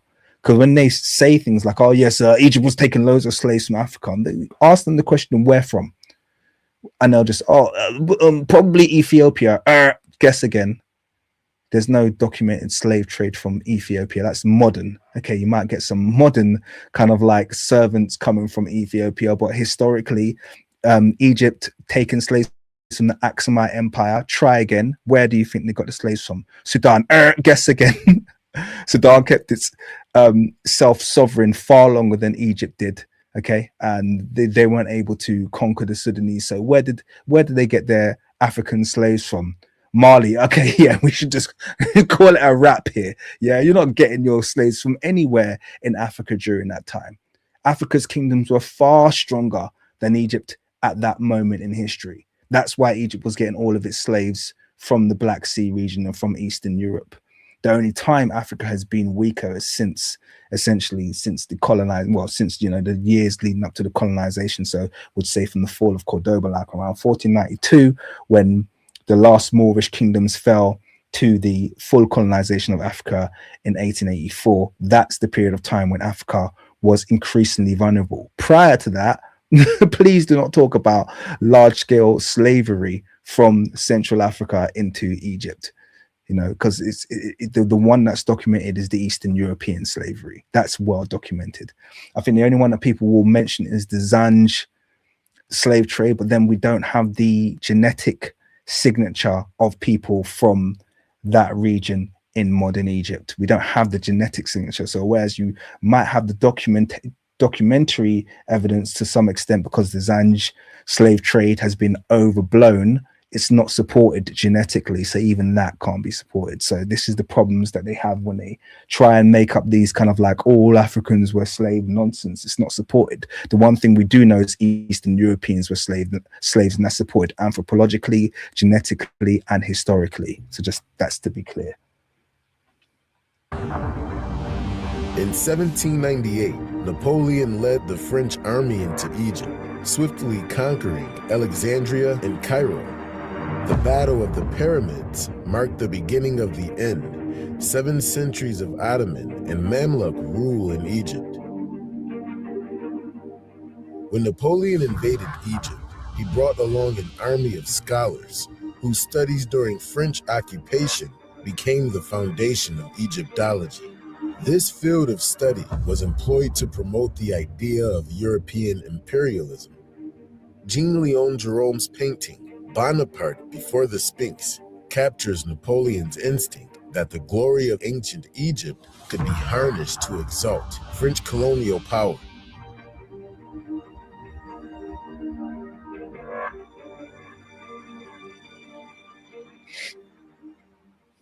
Many of the early archaeologists came to the study of ancient Egypt and ancient Nubia from the perspective of Semitic languages or the study of. We studied one of Vanessa Davies. This is Dr. Vanessa Davies. Studied one of her papers on our channel. She's the one that did a really good paper about W.E.B. Du Bois. I was about to say Du Bois, people corrected me. W.E.B. Du Bois and his kind of like battle with Egyptology, which is a really good paper because it kind of highlights to you how even in the late 19th century, early 20th century, they were making deliberate blockades to, sorry, I said that wrong, didn't I? Late 19th century, early 20th century. Yes, I said that correctly. Yeah, they were essentially blocking African scholars and Black scholars. Anyone with kind of like, they wouldn't allow them on the digs because they didn't want them encouraging their Egyptian tour guides. So this is the interesting thing. So even back then, the Egyptian people, locals that they had working, must have been Black because they were worried about the influence that the Black scholars, the African American or the Black American scholars, were going to have on the people who were essentially doing all of the kind of local, guide work for them and digging work. You know, they had the locals obviously because they didn't know how to navigate a lot of these places and a lot of these sites, and the locals did. So isn't that interesting? Oh, so she did the paper, by the way, so we covered it. I did reach out to her to get her on the channel, and apparently she's not doing any speaking at the moment because of the role she's in. She's not allowed to, but she said once she's allowed to do speaking roles again, she'd be keen on coming on the channel. It would be great to have her on. One of my earliest videos, I did cook her a bit, and I feel a bit bad about that now. But hey, I was just starting. What can I say? Of the Hebrew Bible, and it was very important to them to bring Egypt specifically into the sphere of biblical studies. And so they had to carve Egypt away from Africa to bring it into that sphere. And the way that they did that was they used race. So these early archaeologists. So it's important to note here, this is a two-pronged attack. So on the one hand, they need ancient Egypt to fit inside the sphere of the Bible, which naturally, actually, it does, okay? But here's the thing. They need the Bible to not be in Africa. That's the thing that people are missing. A lot of what we classify as the Bible exists in Africa. So we know the early Egyptologists, I don't know if someone who said who is asking me about that, but the early Egyptologists like Flinders Petrie, he was a committed kind of like religious, he's one of these kind of like religious, fanatically Christian Egyptologists who needed everything coming out of ancient Egypt to prove the Bible, even if it meant twisting Egyptian history, which I know they know a lot of them did. But here's what it is. A lot of place names have been taken outside of Africa and placed in random places in the Levant and the Middle East, and they don't belong there. A lot of this history belongs in the Bible. I was looking at old maps, and I can't believe this went over my head before. And a lot of people are going to be like, how'd this go in my head? So if I was to ask you guys, how do you turn what was ancient in Greece when it came to renaming places? What was the most common thing that the Greeks did when they were renaming people and places? How did you know it had kind of gone through that Hellenic bastardization? What was the most common thing that they did? Just chuck it in the chat if you know what the most common thing that ancient Greeks did. It's actually a very simple thing they did. They didn't actually do much beyond this when it came to renaming people and places. What did they do?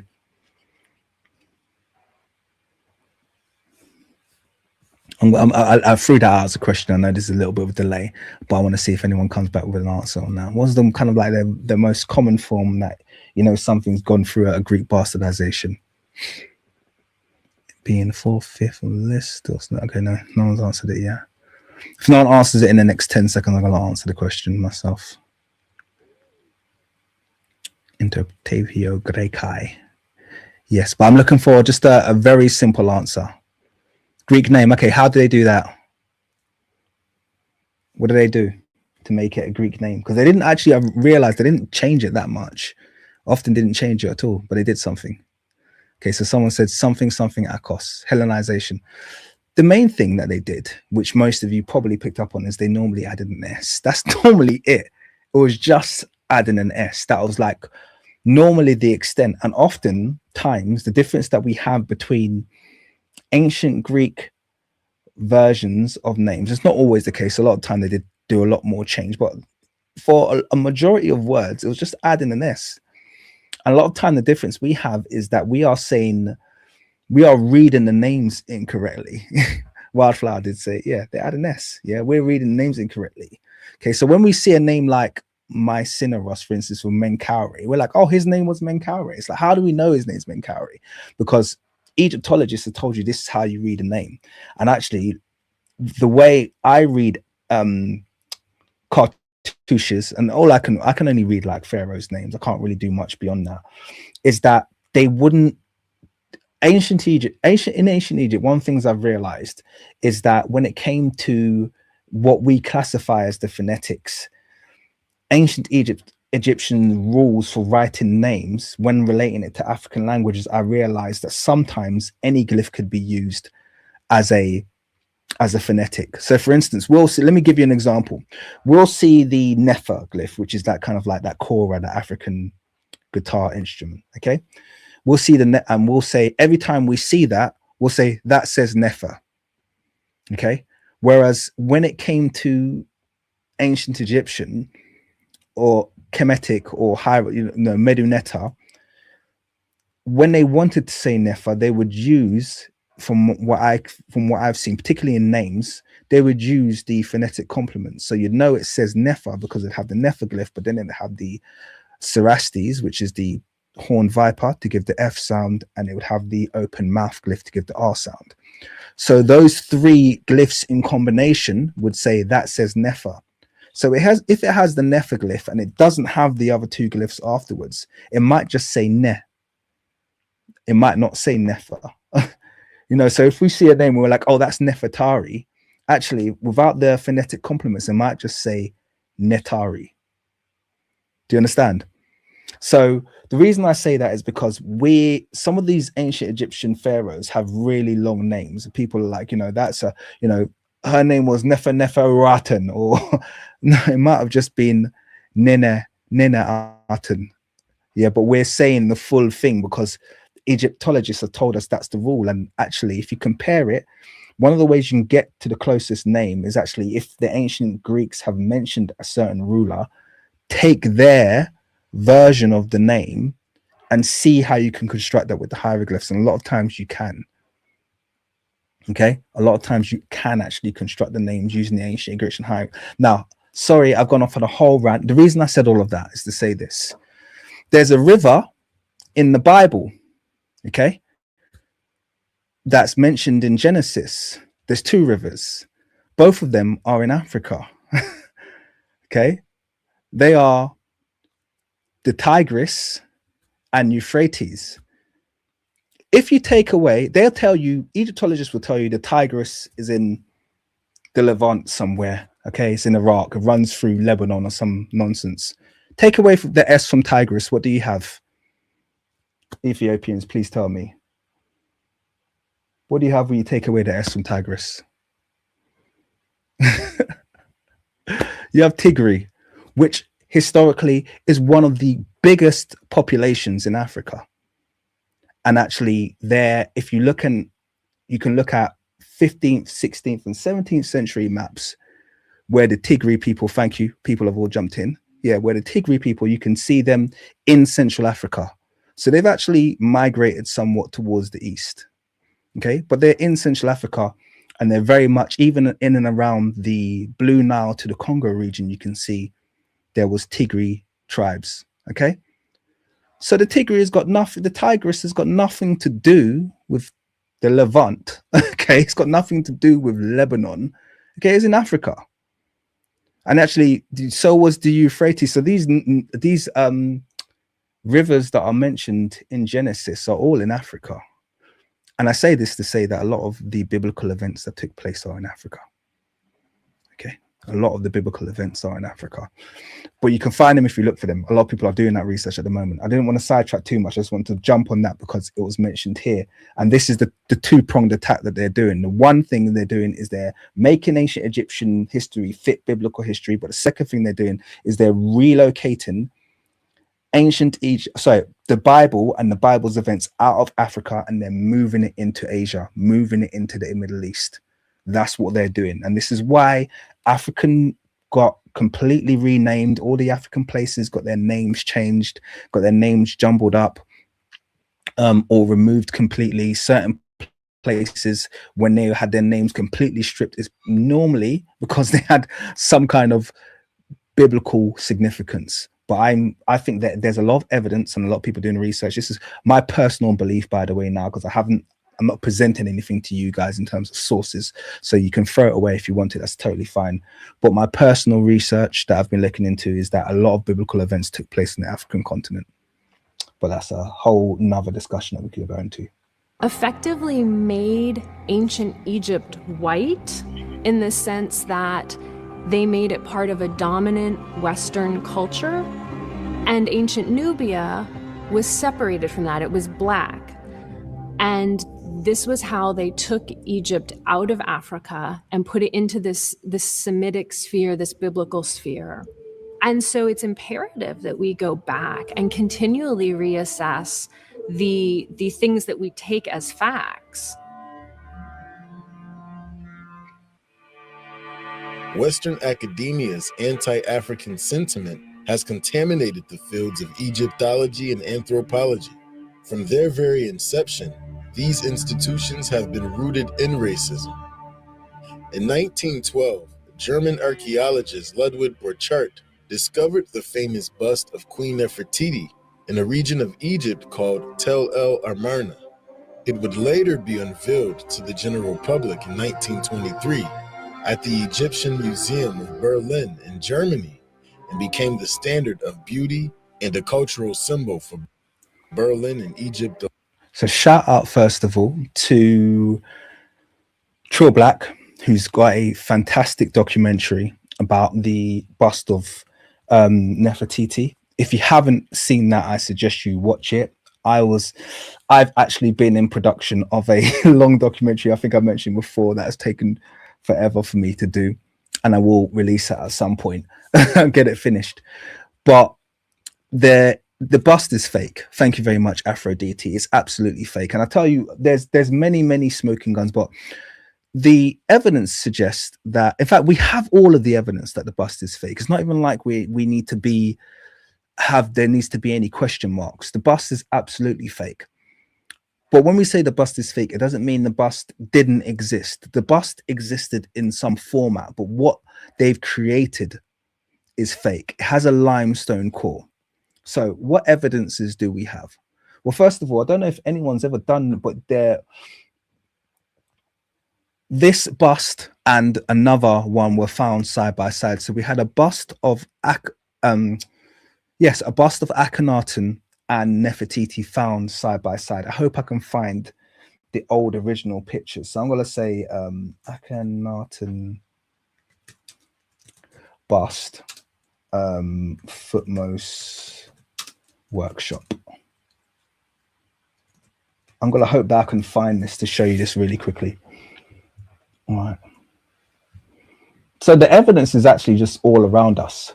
When they first, so this is actually quite good. Let me show you this. So this is the bust that was found next to it.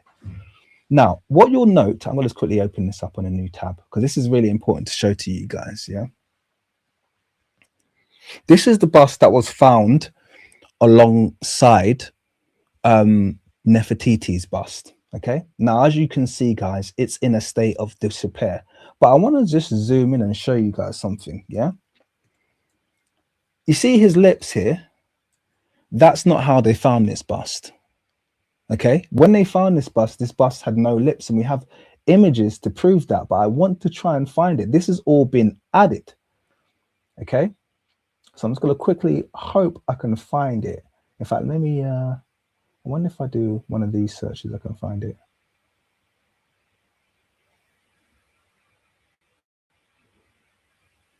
Here we go. Well, this is yes, this might be it.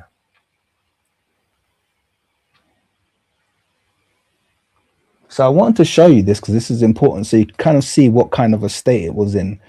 I think this is it. So I'm going to open this in the new tab. So when they found it, it was in a complete state of disrepair like this. No discernible features. Okay?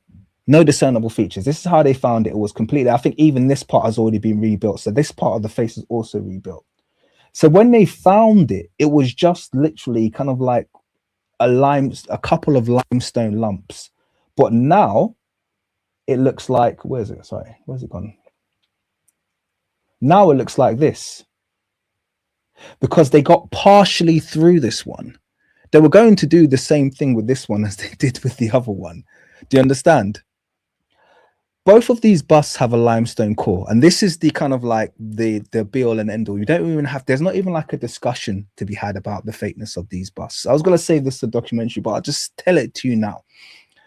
These busts are both made out of limestone, this one and a Nefertiti bust, and the limestone was completely destroyed when they found it.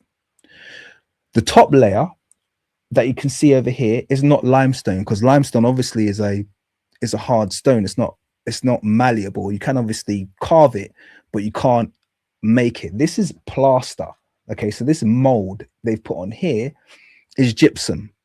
Okay, this is a gypsum mold that they've made using material. So using ancient material, they've created this gypsum mold.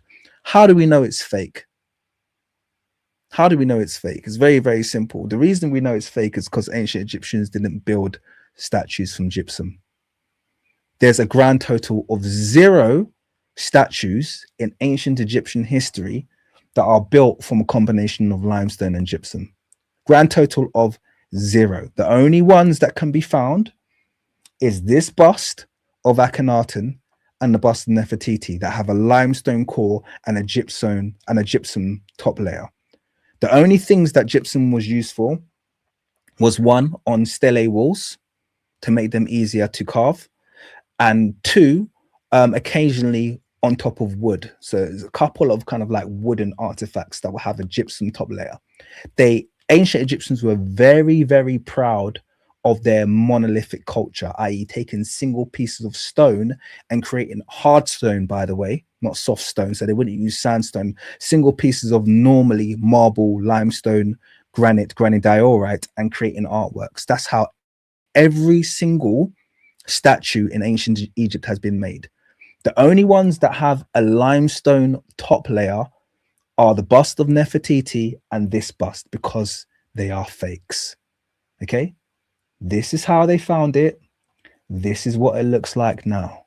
The same with Nefertiti. This is how they would have found Nefertiti, something like this, and then they've put that limestone layer on top, sorry, that gypsum layer on top, and just created something out of their mind. But we know it's fake because it just doesn't exist elsewhere. It's very, very simple. That's 100% verifiable. Ask anyone to show you another bust made out of the same materials. If someone says, oh, Nefertiti is real, just say, okay, is there another bust you can show me with a limestone core and a gypsum top layer? Any other statue, I'll accept it. Show me one. Don't want to show you a single one because they don't exist. Okay, so that's the smoke. It's not really, there's no debate to be had. It's absolutely a fake. Yeah, so we can kind of leave that at that and keep it moving now. But I just wanted to kind of share that this bust, this ridiculous looking bust, I think this is not the real one. But anyway, regardless, it might as well be the real one because that's how fake the real one looks. Doesn't even sit right in Egyptian artwork. Alike. However, the sculpture has been the subject of heated debates, and many scholars have gone on record to question its authenticity. After 20 years of research, Henry Sterren, a Swiss historian, and by the way, I've seen it live. I'm sure many of you have seen this in the Neues Museum in Berlin, and they don't let you take photos. There's only a few places that I've gone to where they don't let you take photos. This is one of them. The Tutankhamun exhibit in the Cairo Museum, they wouldn't let me take photos there, inside there as well. So the Golden Mask of Tutankhamun, they don't let you take photos of that. And the National Museum of Egyptian Civilization that has 24 of the mummies, they wouldn't let you take photos down there. So of all the places that I've been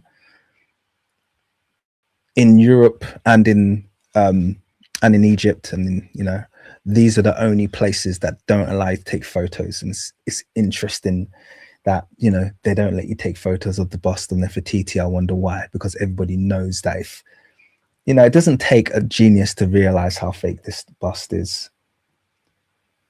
The only plaster bust in Egyptian history. made the shocking revelation that the bust. And if this was any other civilization, there wouldn't even be any debate about this, but it's only because they need this to be real. They need Nefertiti's bust to be real so bad because it looks nothing like our other African busts, which is hilarious. The bust of Nefertiti is actually a fraud. And in the documentary, The Mysteries of the Nefertiti Bust, he lays out the compelling evidence. What first made the academic suspicious was the exceptional state of conservation of Nefertiti's bust when it was discovered. The object was incongruous. It bore no resemblance to any other 3,300-year-old busts from Egypt. To historian Henri Sterlen, the bust of Nefertiti is simply too well preserved, or as he puts it, and plaster just can't last that long. This is the other thing, you know. This is not limestone. Remember, this is the top layer is gypsum, plaster. Tell me when in history plaster smoothing for 3,000 years would last that long. It's absolutely a ridiculous sentiment, you know. Too new to be true. Numerous archaeologists, Americans, Italians, French, have expressed their doubts about whether the bust is genuine, but none of them have made their doubts official. So we've decided to stage our own inquiry. Borchardt is very precise in his notes from the dig. He states he found large quantities of pigment, adding they were all still quite usable. But if this was an experimental copy, how is it Borchardt never spoke of it to his team, nor in his meticulous notes? According to the historian, on the 5th of December 1912, the archaeologist was in Cairo. He learns that one of Germany's princely families is passing through and wants to visit his archaeological digs. Caught unprepared, Borchardt rushes back to tell Al Amana. He arrives on the 6th of December 1912, which was meant to be a day off for his workers. He immediately sets them back to work.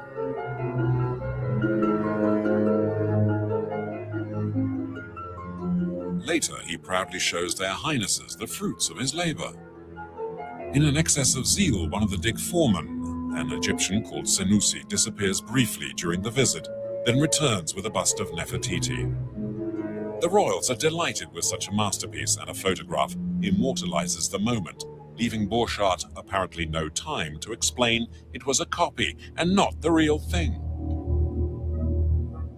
Henri Sterlin claims the photo is what trapped the archaeologist. And the thing about Egyptology is that they're, wouldn't say too embarrassed, they're too proud to ever admit now. It's gone on too long. And this is the thing,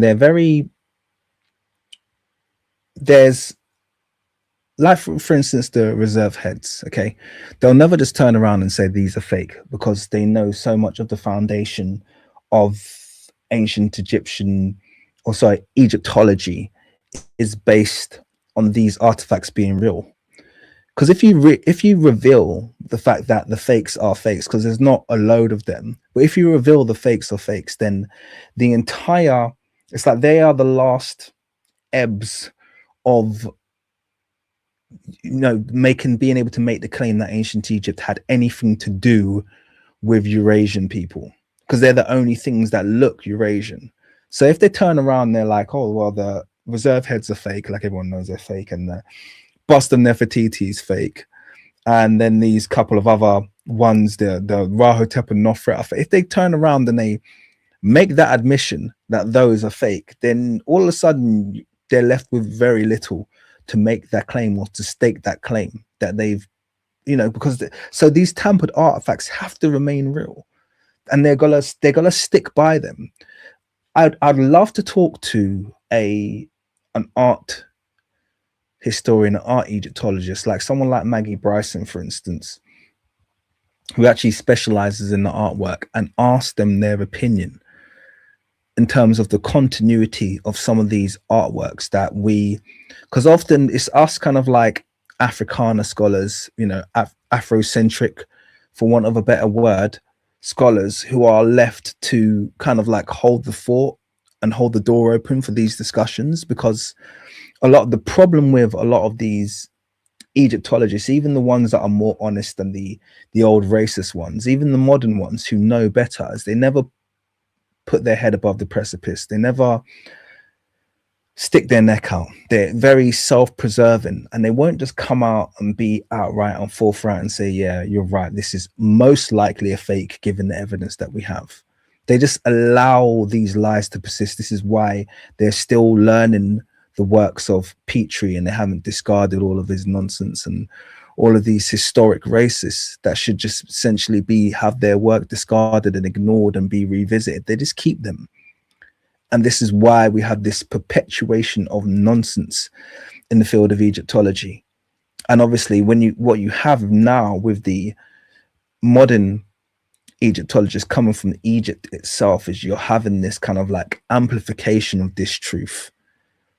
which is more disturbing thing, because they're actually being more extreme and more racist than even the Europeans ever were. And it's bringing, you know, the study of ancient Egyptian antiquities into this really dark place, unfortunately. But yeah.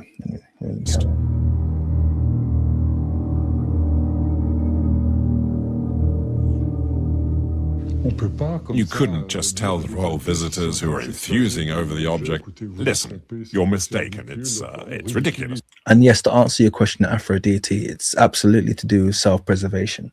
They have jobs and they have people to feed, but it's still not helpful.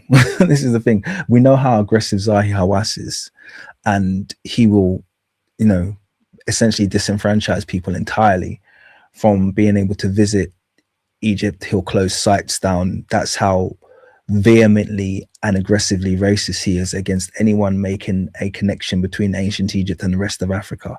That's what he does.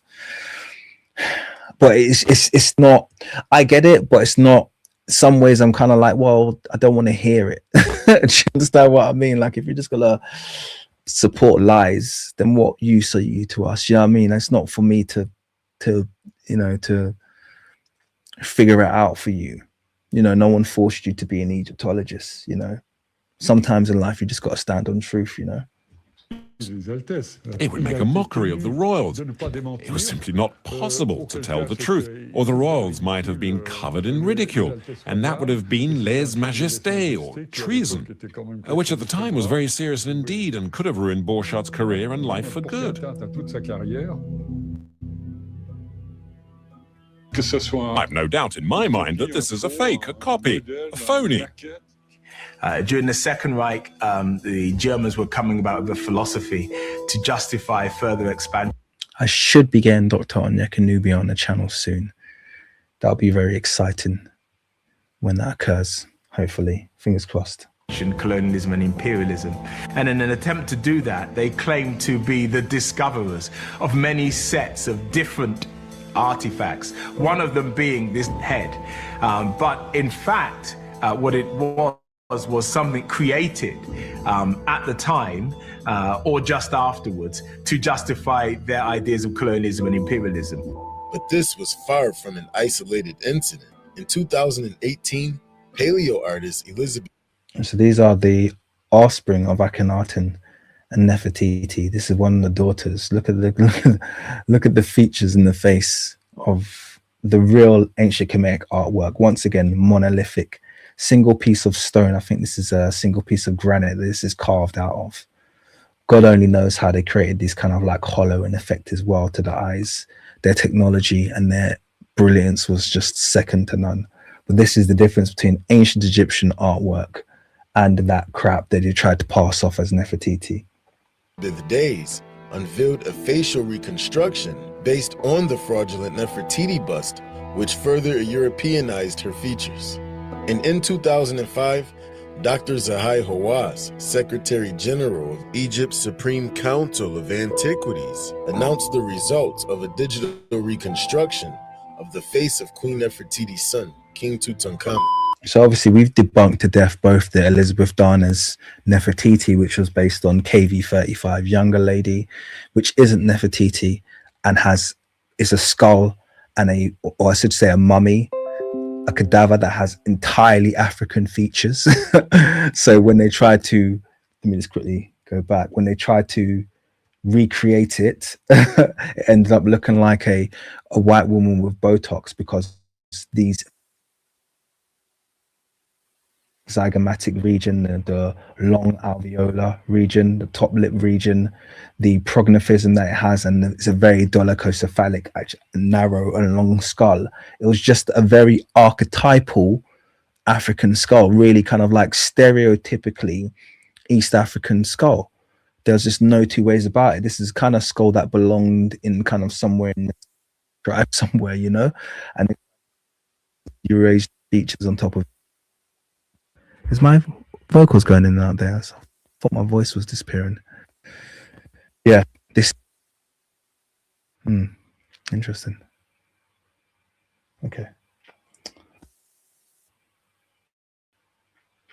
And then obviously we have the this is also Elizabeth Darnes who did this reconstruction of King Tutankhamun.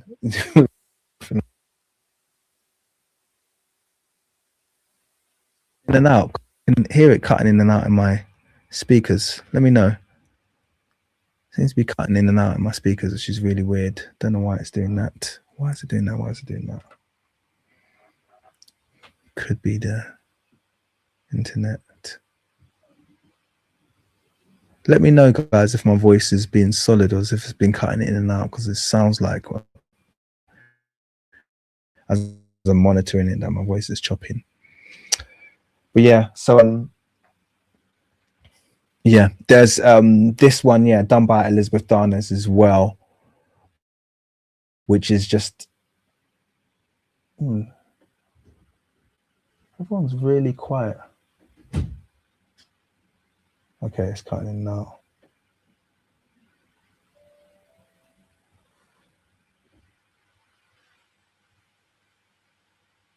Okay. All right, you know what I'm gonna do? Because we are 2 hours in. How many have we got online? 261. Oh god, I can't stop then. I was about to go, oh, you know what, I might wrap it up and do a part 2, but we've got like 260 people in. So let's keep going. So yeah, I hope that it doesn't keep chopping in and out. I think it might be in both audio and video cut. Okay, so it must be an internet thing. I hope it gets better. It could just be my internet doing a little bit of playing up and it might come back. Let's see. But yeah, so both of these are done by Elizabeth Darnes and neither of them look anything like the artwork. But I made the point before, and I made this point on my paper, yeah, that when it came to this bust, so when it came to this reconstruction, let me go back. When it came to this reconstruction, they used the statue of Nefertiti and did everything they could to make the features fit the statue. Yeah. So the artwork was primacy. The artwork was the most important thing that they were going to adhere to.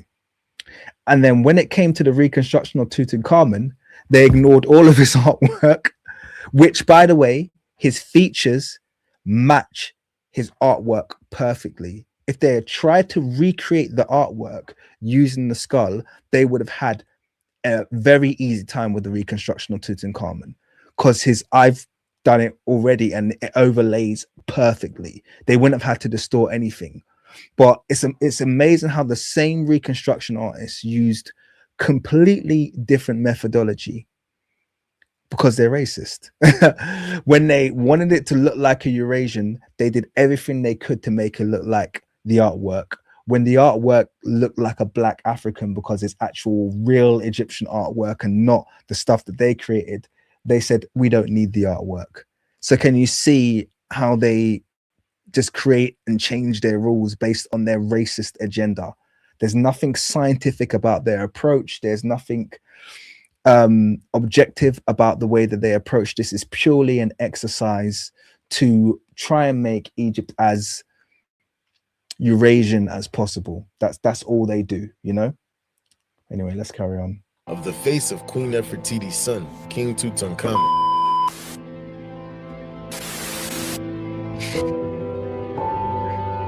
However, the relief on the back of his royal throne of him and his wife, Queen Ankhesenamun, shows a dark brown skin tone and features that resemble populations found in modern-day Sudan and the Horn of Africa. With discrepancies so glaringly obvious, one has to wonder what other liberties have been taken behind.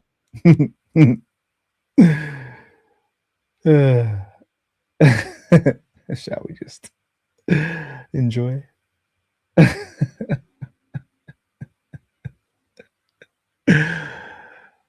Oh man.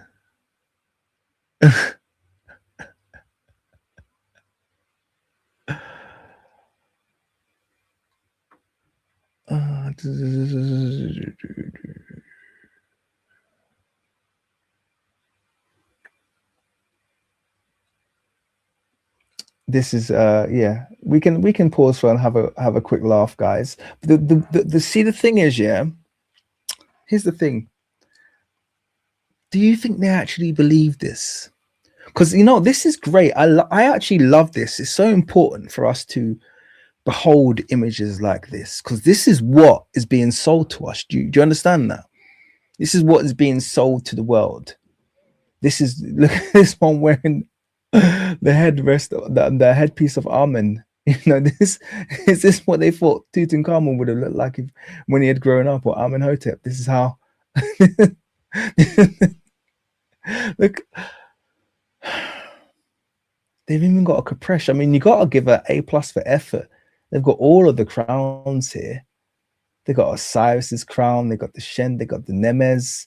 They've got the Kepresh. I mean, they went fully in. I mean, this one here, she just kept her blonde hair out. It's like, yeah. This one actually bothered to wear, is that a wig, or did she just put the bead? I mean, this is like, there has to be a degree of embarrassment. Come on. They can't like this. Doesn't it feel embarrassing? Any kind of like, Eurasians in here, don't you get secondhand embarrassment looking at this image? Surely you get secondhand embarrassment looking at this image, man. That's exactly it. There's no shame. No shame. Oh dear. Let's carry on. Closed doors. Oh, I don't know if you can. I can't do it right now, but I'm live streaming. Surfactant, could you unblock Cyan? Because I think you might have misunderstood one of their comments. They wasn't trolling. I don't think they were anyway. I think you might have misinterpreted one of their comments. I think they've been given good feedback.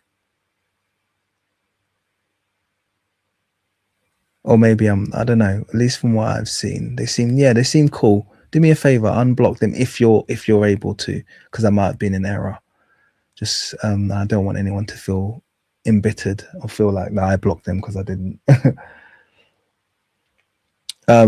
Maybe someone else chime in if I'm making an error there, but I thought that they were giving good feedback up to that point. A concerted effort has also been made in Hollywood to whitewash ancient Kemet. Television and film have promoted the idea of a European Egypt for decades. But when we look at the temple walls, we see a melanated population with a variety of skin tones and hairstyles, such as afros, waves, braids, and locks.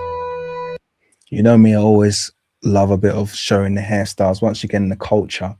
And here's the thing, when you see, there's a video that I'm about to post actually, that I recorded whilst I was in the Grand Egyptian Museum, where they had created some CGI of an ancient Egyptian village, and all they had done was made it look like modern Egypt, like nothing.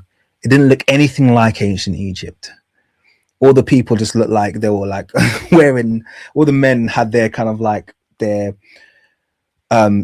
loincloths, but they made it look like they were wearing nappies, like how like some of the modern nomadic class do. And all of their hair was either balded off or they were wearing wigs. They can't show you how the ancient Egyptians actually depicted themselves. They don't want to show you the wavy hair, the short twists, the locks, the afros, because this is how they are consistently depicted. Yeah, consistently depicted. There's no, if you want to show ancient Kemet as close as possible, you just got to travel a bit south of the Nile, and you've got people who still dress like that. You got people who still wear the hairstyles. It's not that difficult, it's not that difficult. But what they have to do is they have to create this world where it looked like, and they give you all of the modern music. Like, no, that's not Egypt, man. Keep that noise. You know what I mean? Keep those Eastern noises and this, that. That's not Egypt. Okay. Egyptians showed you, yeah, they like the kora, yeah, West African guitar. That was like their major instrument, yeah. And don't take that from me. That's Budge who said that. Yeah, Nefer is the kora, yeah, the West African instrument. You can find it in Budge's dictionary. Yeah, they like their afros. Yeah, they weren't wearing shirts. It's very rare, if ever, you'll see a shirt in ancient Kemet. The occasional kind of like nobles were the only ones who really wore shirts. Yeah, they didn't wear shirts. Yeah, just like modern Africans. Yeah, if you travel up the Nile, that's what you'll get. Okay, so please just like spare me with your, you know what I mean, your Eastern culture and trying to project that. This is ancient Kemet. Okay, it's an African culture. And by the way, to be very, very clear, culture supersedes everything.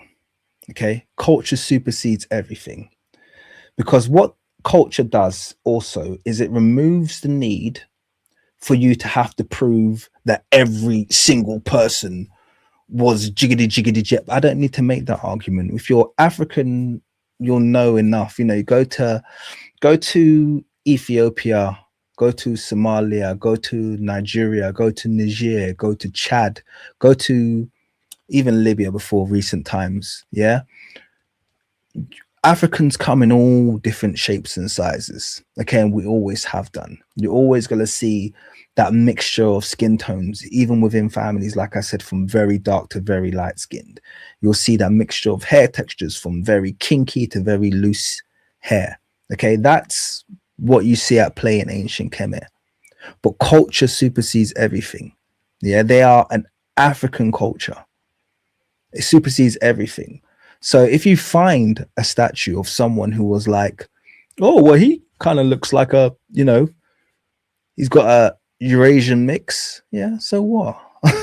He was an African. Do you know what I mean? You might have found a mixed race noble here and there, or you might find someone with, you know, we can't, no one in no state in the world is nobody mixed. Okay. But we're talking about culturally, these people identified with an African culture. That's the be all and end all. You know what I mean? If they found, you know, Anthony Joshua in ancient Kemet, what kind of race would they say he was? Oh, someone said Anthony Joshua. Look at that Crenshaw. You know what I mean? What race would they say he is? What about that Trevor Noah? Yeah, he's a South African. He identifies as a Zulu. He's mixed race. Okay, we know that one parent comes from outside, but he's a, you know, that's what he identifies as. The culture supersedes. That's what's important to note here. And the culture is African. That's the point being made here. Indeed, the discovery of the Rosetta Stone and translation of the ancient hieroglyphs, originally known as Medu Neter, made Western scholars rethink their narrative. The newly transcribed inscriptions revealed an advanced culture that had attained an exceptionally high level of development. They coined the term Sub-Saharan Africa as a way to separate the genius of Egypt from the rest of the continent. And it's thank you for correcting me regarding Trevor Noah. Someone said he's Xhosa, not Zulu. So thank you for the correction. I should have just said Nguni, would have been safer.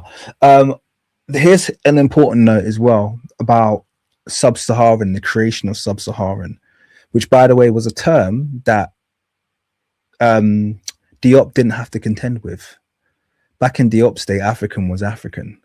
Sub-Saharan was created. In fact, we have probably Diop and Abenga to thank for them creating Sub-Saharan, because that's when they decided we need to create a new term and new demarcations, because our Hamitic race theory has been destroyed, our dynastic race theory has been destroyed, all of these, our dark Mediterranean race theory has been destroyed.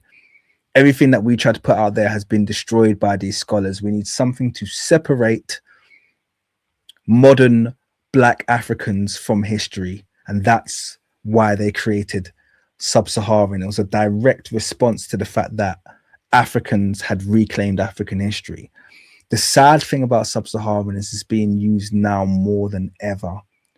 Every study coming out now, every anthropological study mentions Sub-Saharans and tries to delimit Africans in a Sub-Saharan way, like we don't know that we existed throughout and above the Sahara. Like we don't know we existed even in the Mediterranean and in Europe. Okay, people who are phenotypically identical to modern Black Africans, let's just say for the sake of discussion, throughout Africa. We know that Sahara was the hometown, the Sahara, okay, as it was known historically. We know that the Sahara was the homeland, okay, of many modern African ethnicities. Many of them made their migration from the Sahara into the various parts of Africa that they exist now. And they're even trying to claim Saharan history as a more of a Eurasian thing and a separate thing, using their fake interpretation and their pseudo-scientific ways of analyzing genetics to try and separate us from our Saharan history, something that's never been done historically. So it's just important that we note what they're doing here with the use of sub-Saharan. I think someone said very, very early into the stream, we reject that term. We don't utilize sub-Saharan. The only ways I describe Africans is to say you have Africans and you have coastal Africans, who are the recent migrants from the Eurasian landmass. That's it to me. Those are your two groups, Africans and coastal Africans. This whole idea of there being a sub-Saharan ethnic group is a nonsense they've created, and we must reject it.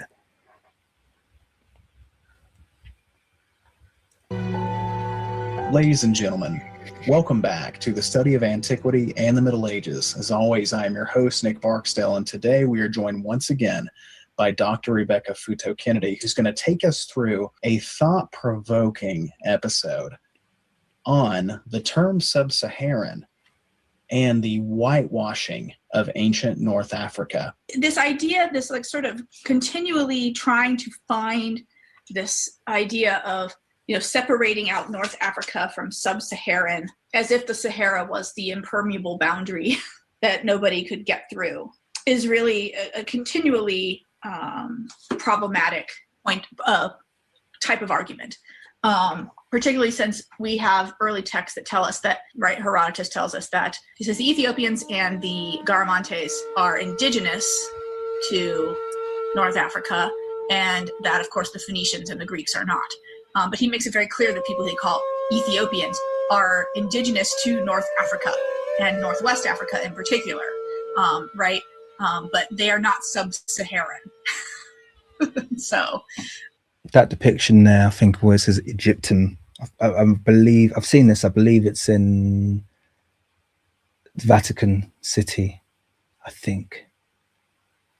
Yeah, I think it's in Vatican City, and they have all these different, and these are easily some of the darkest people that are depicted on this mosaic in Vatican City. Yeah, so I think that's the case. I think, yeah, I'm pretty sure it's Vatican that saw this in. Right, but they are not sub-Saharan. So I constantly, what is the obsession that people have with this idea of sub-Saharan, that whenever they ask any question, what they're trying to do is prove that sub-Saharan Africans aren't part of the ancient Mediterranean world, which we know is false. And to be clear about the Sahara as well, the only people who have historically lived inside the Sahara, survived in the Sahara, are Black people. The only people that have successfully traversed the Sahara are Black people. So even when they talk about historically kind of like, the historically kind of like over-exaggerated tales of people, Arabs venturing into the Sahara and bringing African, which is a load of it is just nonsense, by the way. The only people who can make that journey are Black people. So it would likely have been other Black African, maybe African, Arab-speaking Africans who, if that journey did occur, were the ones making that journey. Okay, it's not something that anyone can just go ahead and do. There's a very, very low survival rate for non or even lightly melanated people trying to make that traverse across the Sahara. Okay, let's be very, very clear about that. Okay, this whole idea that, Africans were just stuck beneath the Sahara and then Arabs and whites were just like weaving their way in and out. Are you kidding me? Okay, there's a reason why I call that group coastal Africans, because they are literally restricted to the coast of Africa.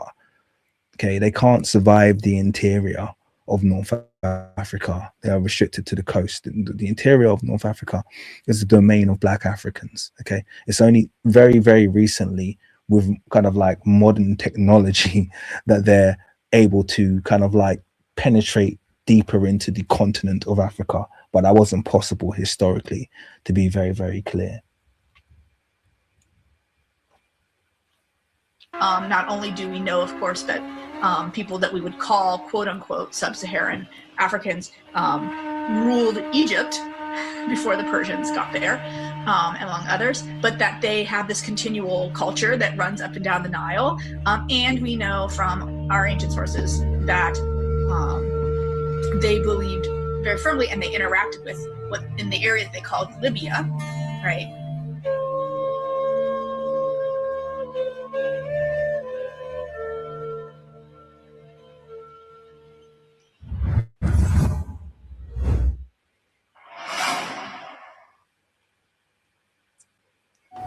And that's a very good point, by the way, that Wildflower just made.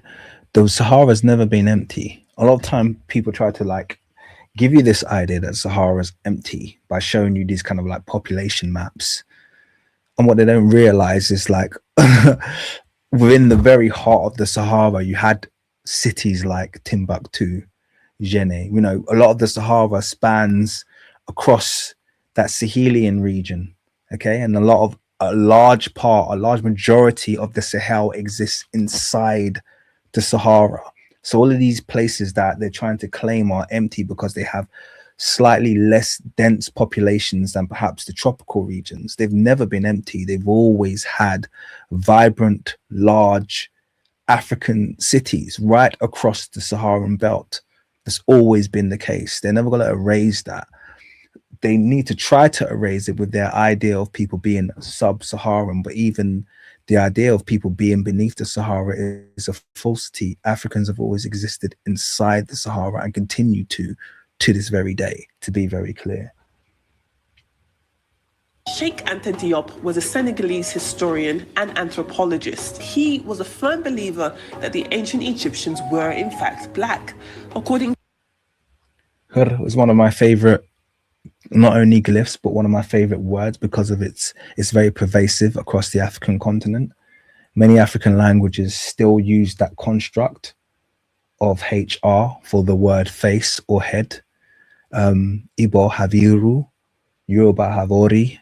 I think it's one of the one of the East African languages I can remember has Hara, Hare, many of the Semitic languages. So HR is actually preserved very well across the African continent as a word for head and face. And there's links between the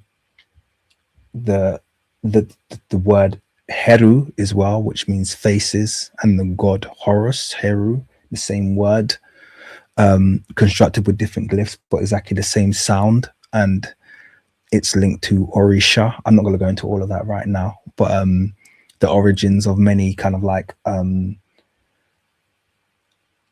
pantheon terms across Africa are linked to the Orisha or the Herisha. It's very interesting. Put them in the chat, by the way, if you speak an African languages that has a preservation of the HR for head or face. Put it in the chat now. It'll be interesting to see a few of those going in, because I know there's quite a few languages that have it. to his research, the skulls of ancient Egyptians had physical features resembling the peoples of the Upper Nile region, East Africans, and Nubians, all visibly black populations. But his theories aren't shared by all experts on the matter.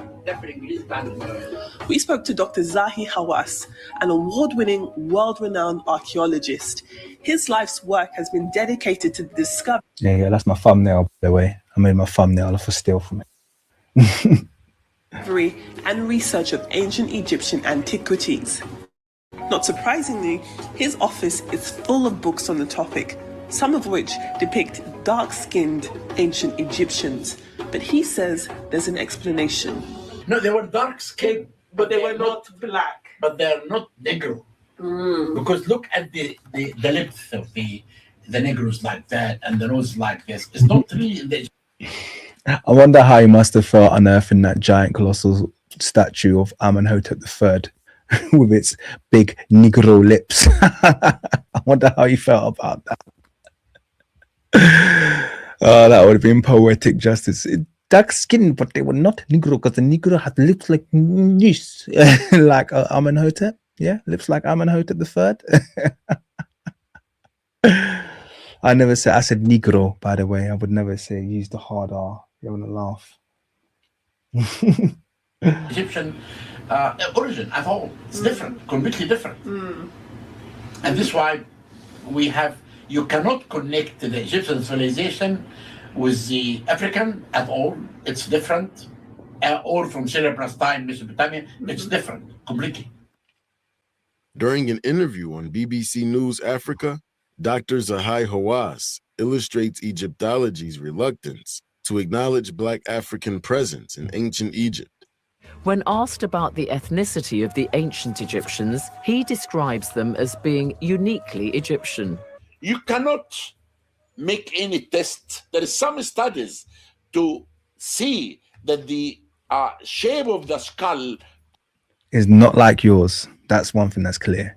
the shape of the skull is opposite to mine. I have never seen, in all the time that I have looked at ancient Egyptian mummies' skulls, I have never in my life seen a skull like yours unearthed in ancient Kemet. I've seen quite a few like mine. I've seen plenty like lots of other Africans, and I've never seen a skull like yours. Yeah. So you can take your kind of like skull that seems like it's equidistant in terms of its width and its length. Okay. It's tall without any kind of like occipital bulge or hook at the back. Take that head of yours and you can plunk it anywhere, but you can't plunk it in ancient Kemet, my friend.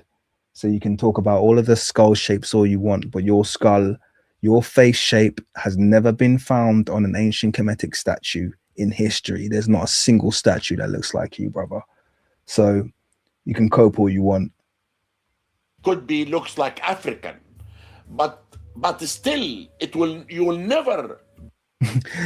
Many of the skulls look like Africans, but you'll never put a final decision about the origins. It's in Africa.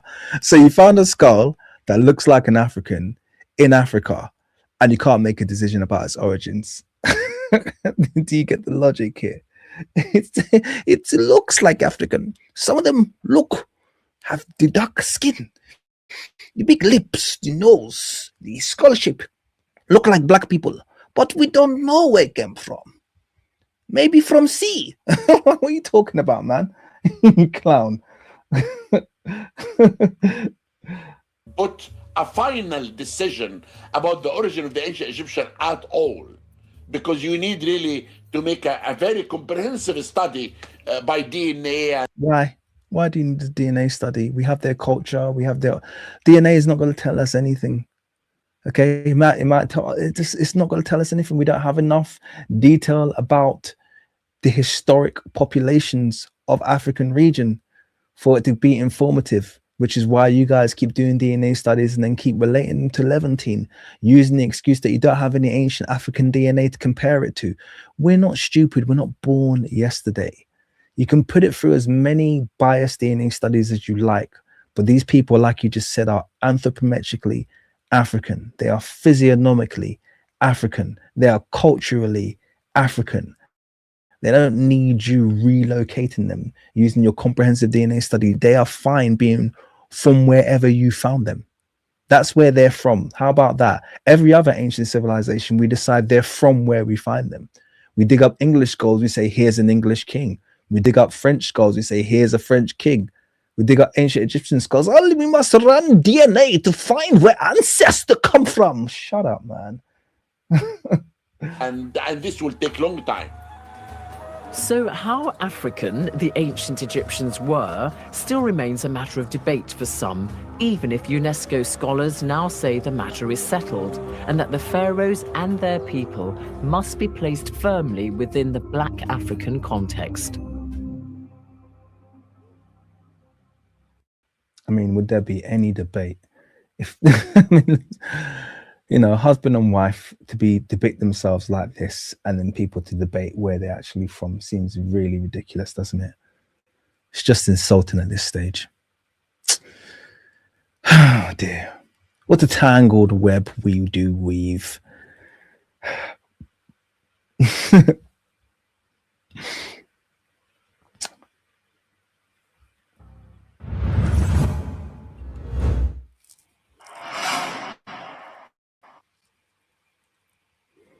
Check out our apparel line and become part of the Know Thy Self family.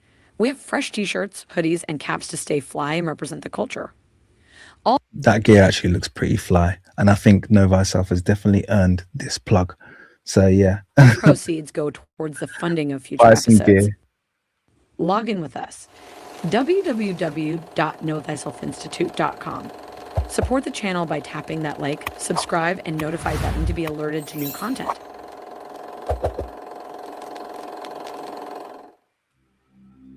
Okay, I'm gonna wrap up there. Shout out to Know Thy Self Institute for the very, very, very amazing documentary they put together there.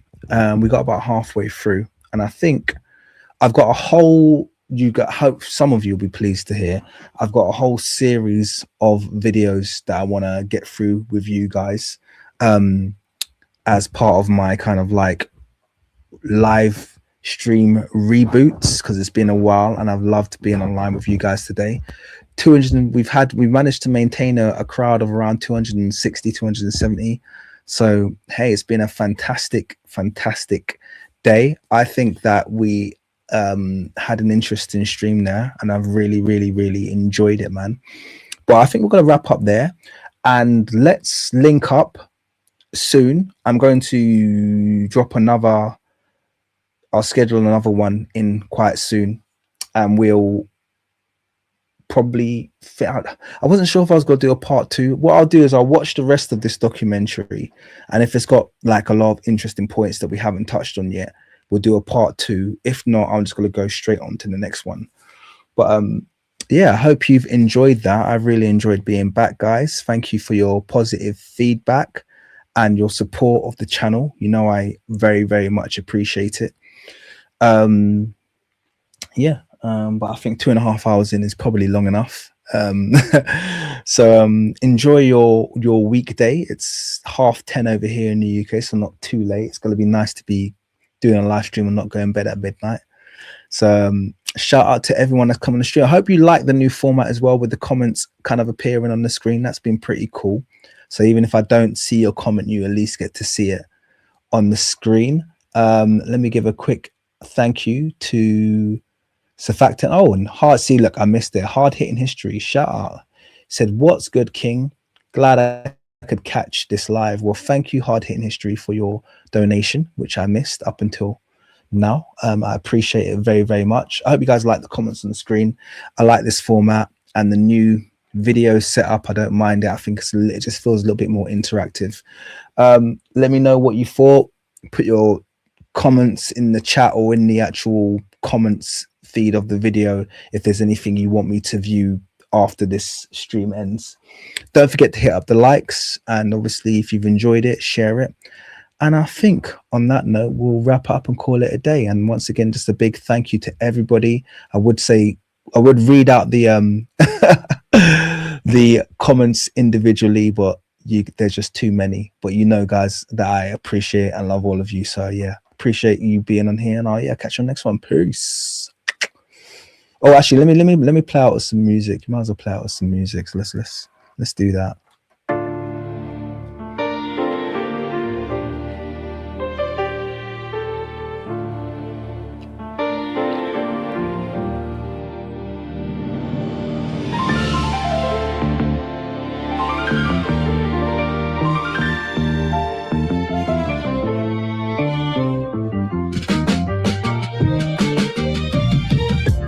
If you knew what you were made of, then we would save the world. If we knew the blood we came from, then we would save the world. From its emptiness and hopelessness, we are the only ones who save the kids. Only we can save the world. The black sea is to find the black on black crime is only a factor to black folk who lack mind. Get your mind in check before you get your kind checked. The revolution ain't a music, yet old mindsets. Your revelation seeks illumination. Our reservations to react where the rats seek the preservation of the status quo where black folk lack the most. From rags to bold, show I'm passionate to crack the code and crack the skull of your coat where your crossbones meet. We ain't the same as those past generations be. Ready for action, influenced by truth. Enemies collapsing with king in the booth or on the tube or challenging academia in the media. Writing sonnets or draft studies, don't know what's easier. Verse words in first person, I achieve without a curse word or purse person. How you do it then? Big house built before my words were influencing. This crowd filled before I killed with the music tick. This our world, and we're the true in them. So I carry this cross like Jim Waste to show you that we will win. If you knew what you were made of, then we would save the world. If we knew the blood we came from, then we would save the world. From its emptiness and hopelessness, we are the only ones who save the kids. Only we can save the world. As those who would violently claim dominance prove themselves ill-equipped for sustainability, plunging this world into a darkness never before chronicled in what is left of man's historical record. What became apparent was that the remaining swarthy seed of the indigenous, once scorned, perhaps for the sins of their fathers, were in fact the ones in possession of the Holy Grail, the royal blood required to unite our warring species, delivering peace and a unity forgotten to the longevity of our suffering. The problem is, most are entirely unaware that they possess this gift, this unique ability to save a dying world.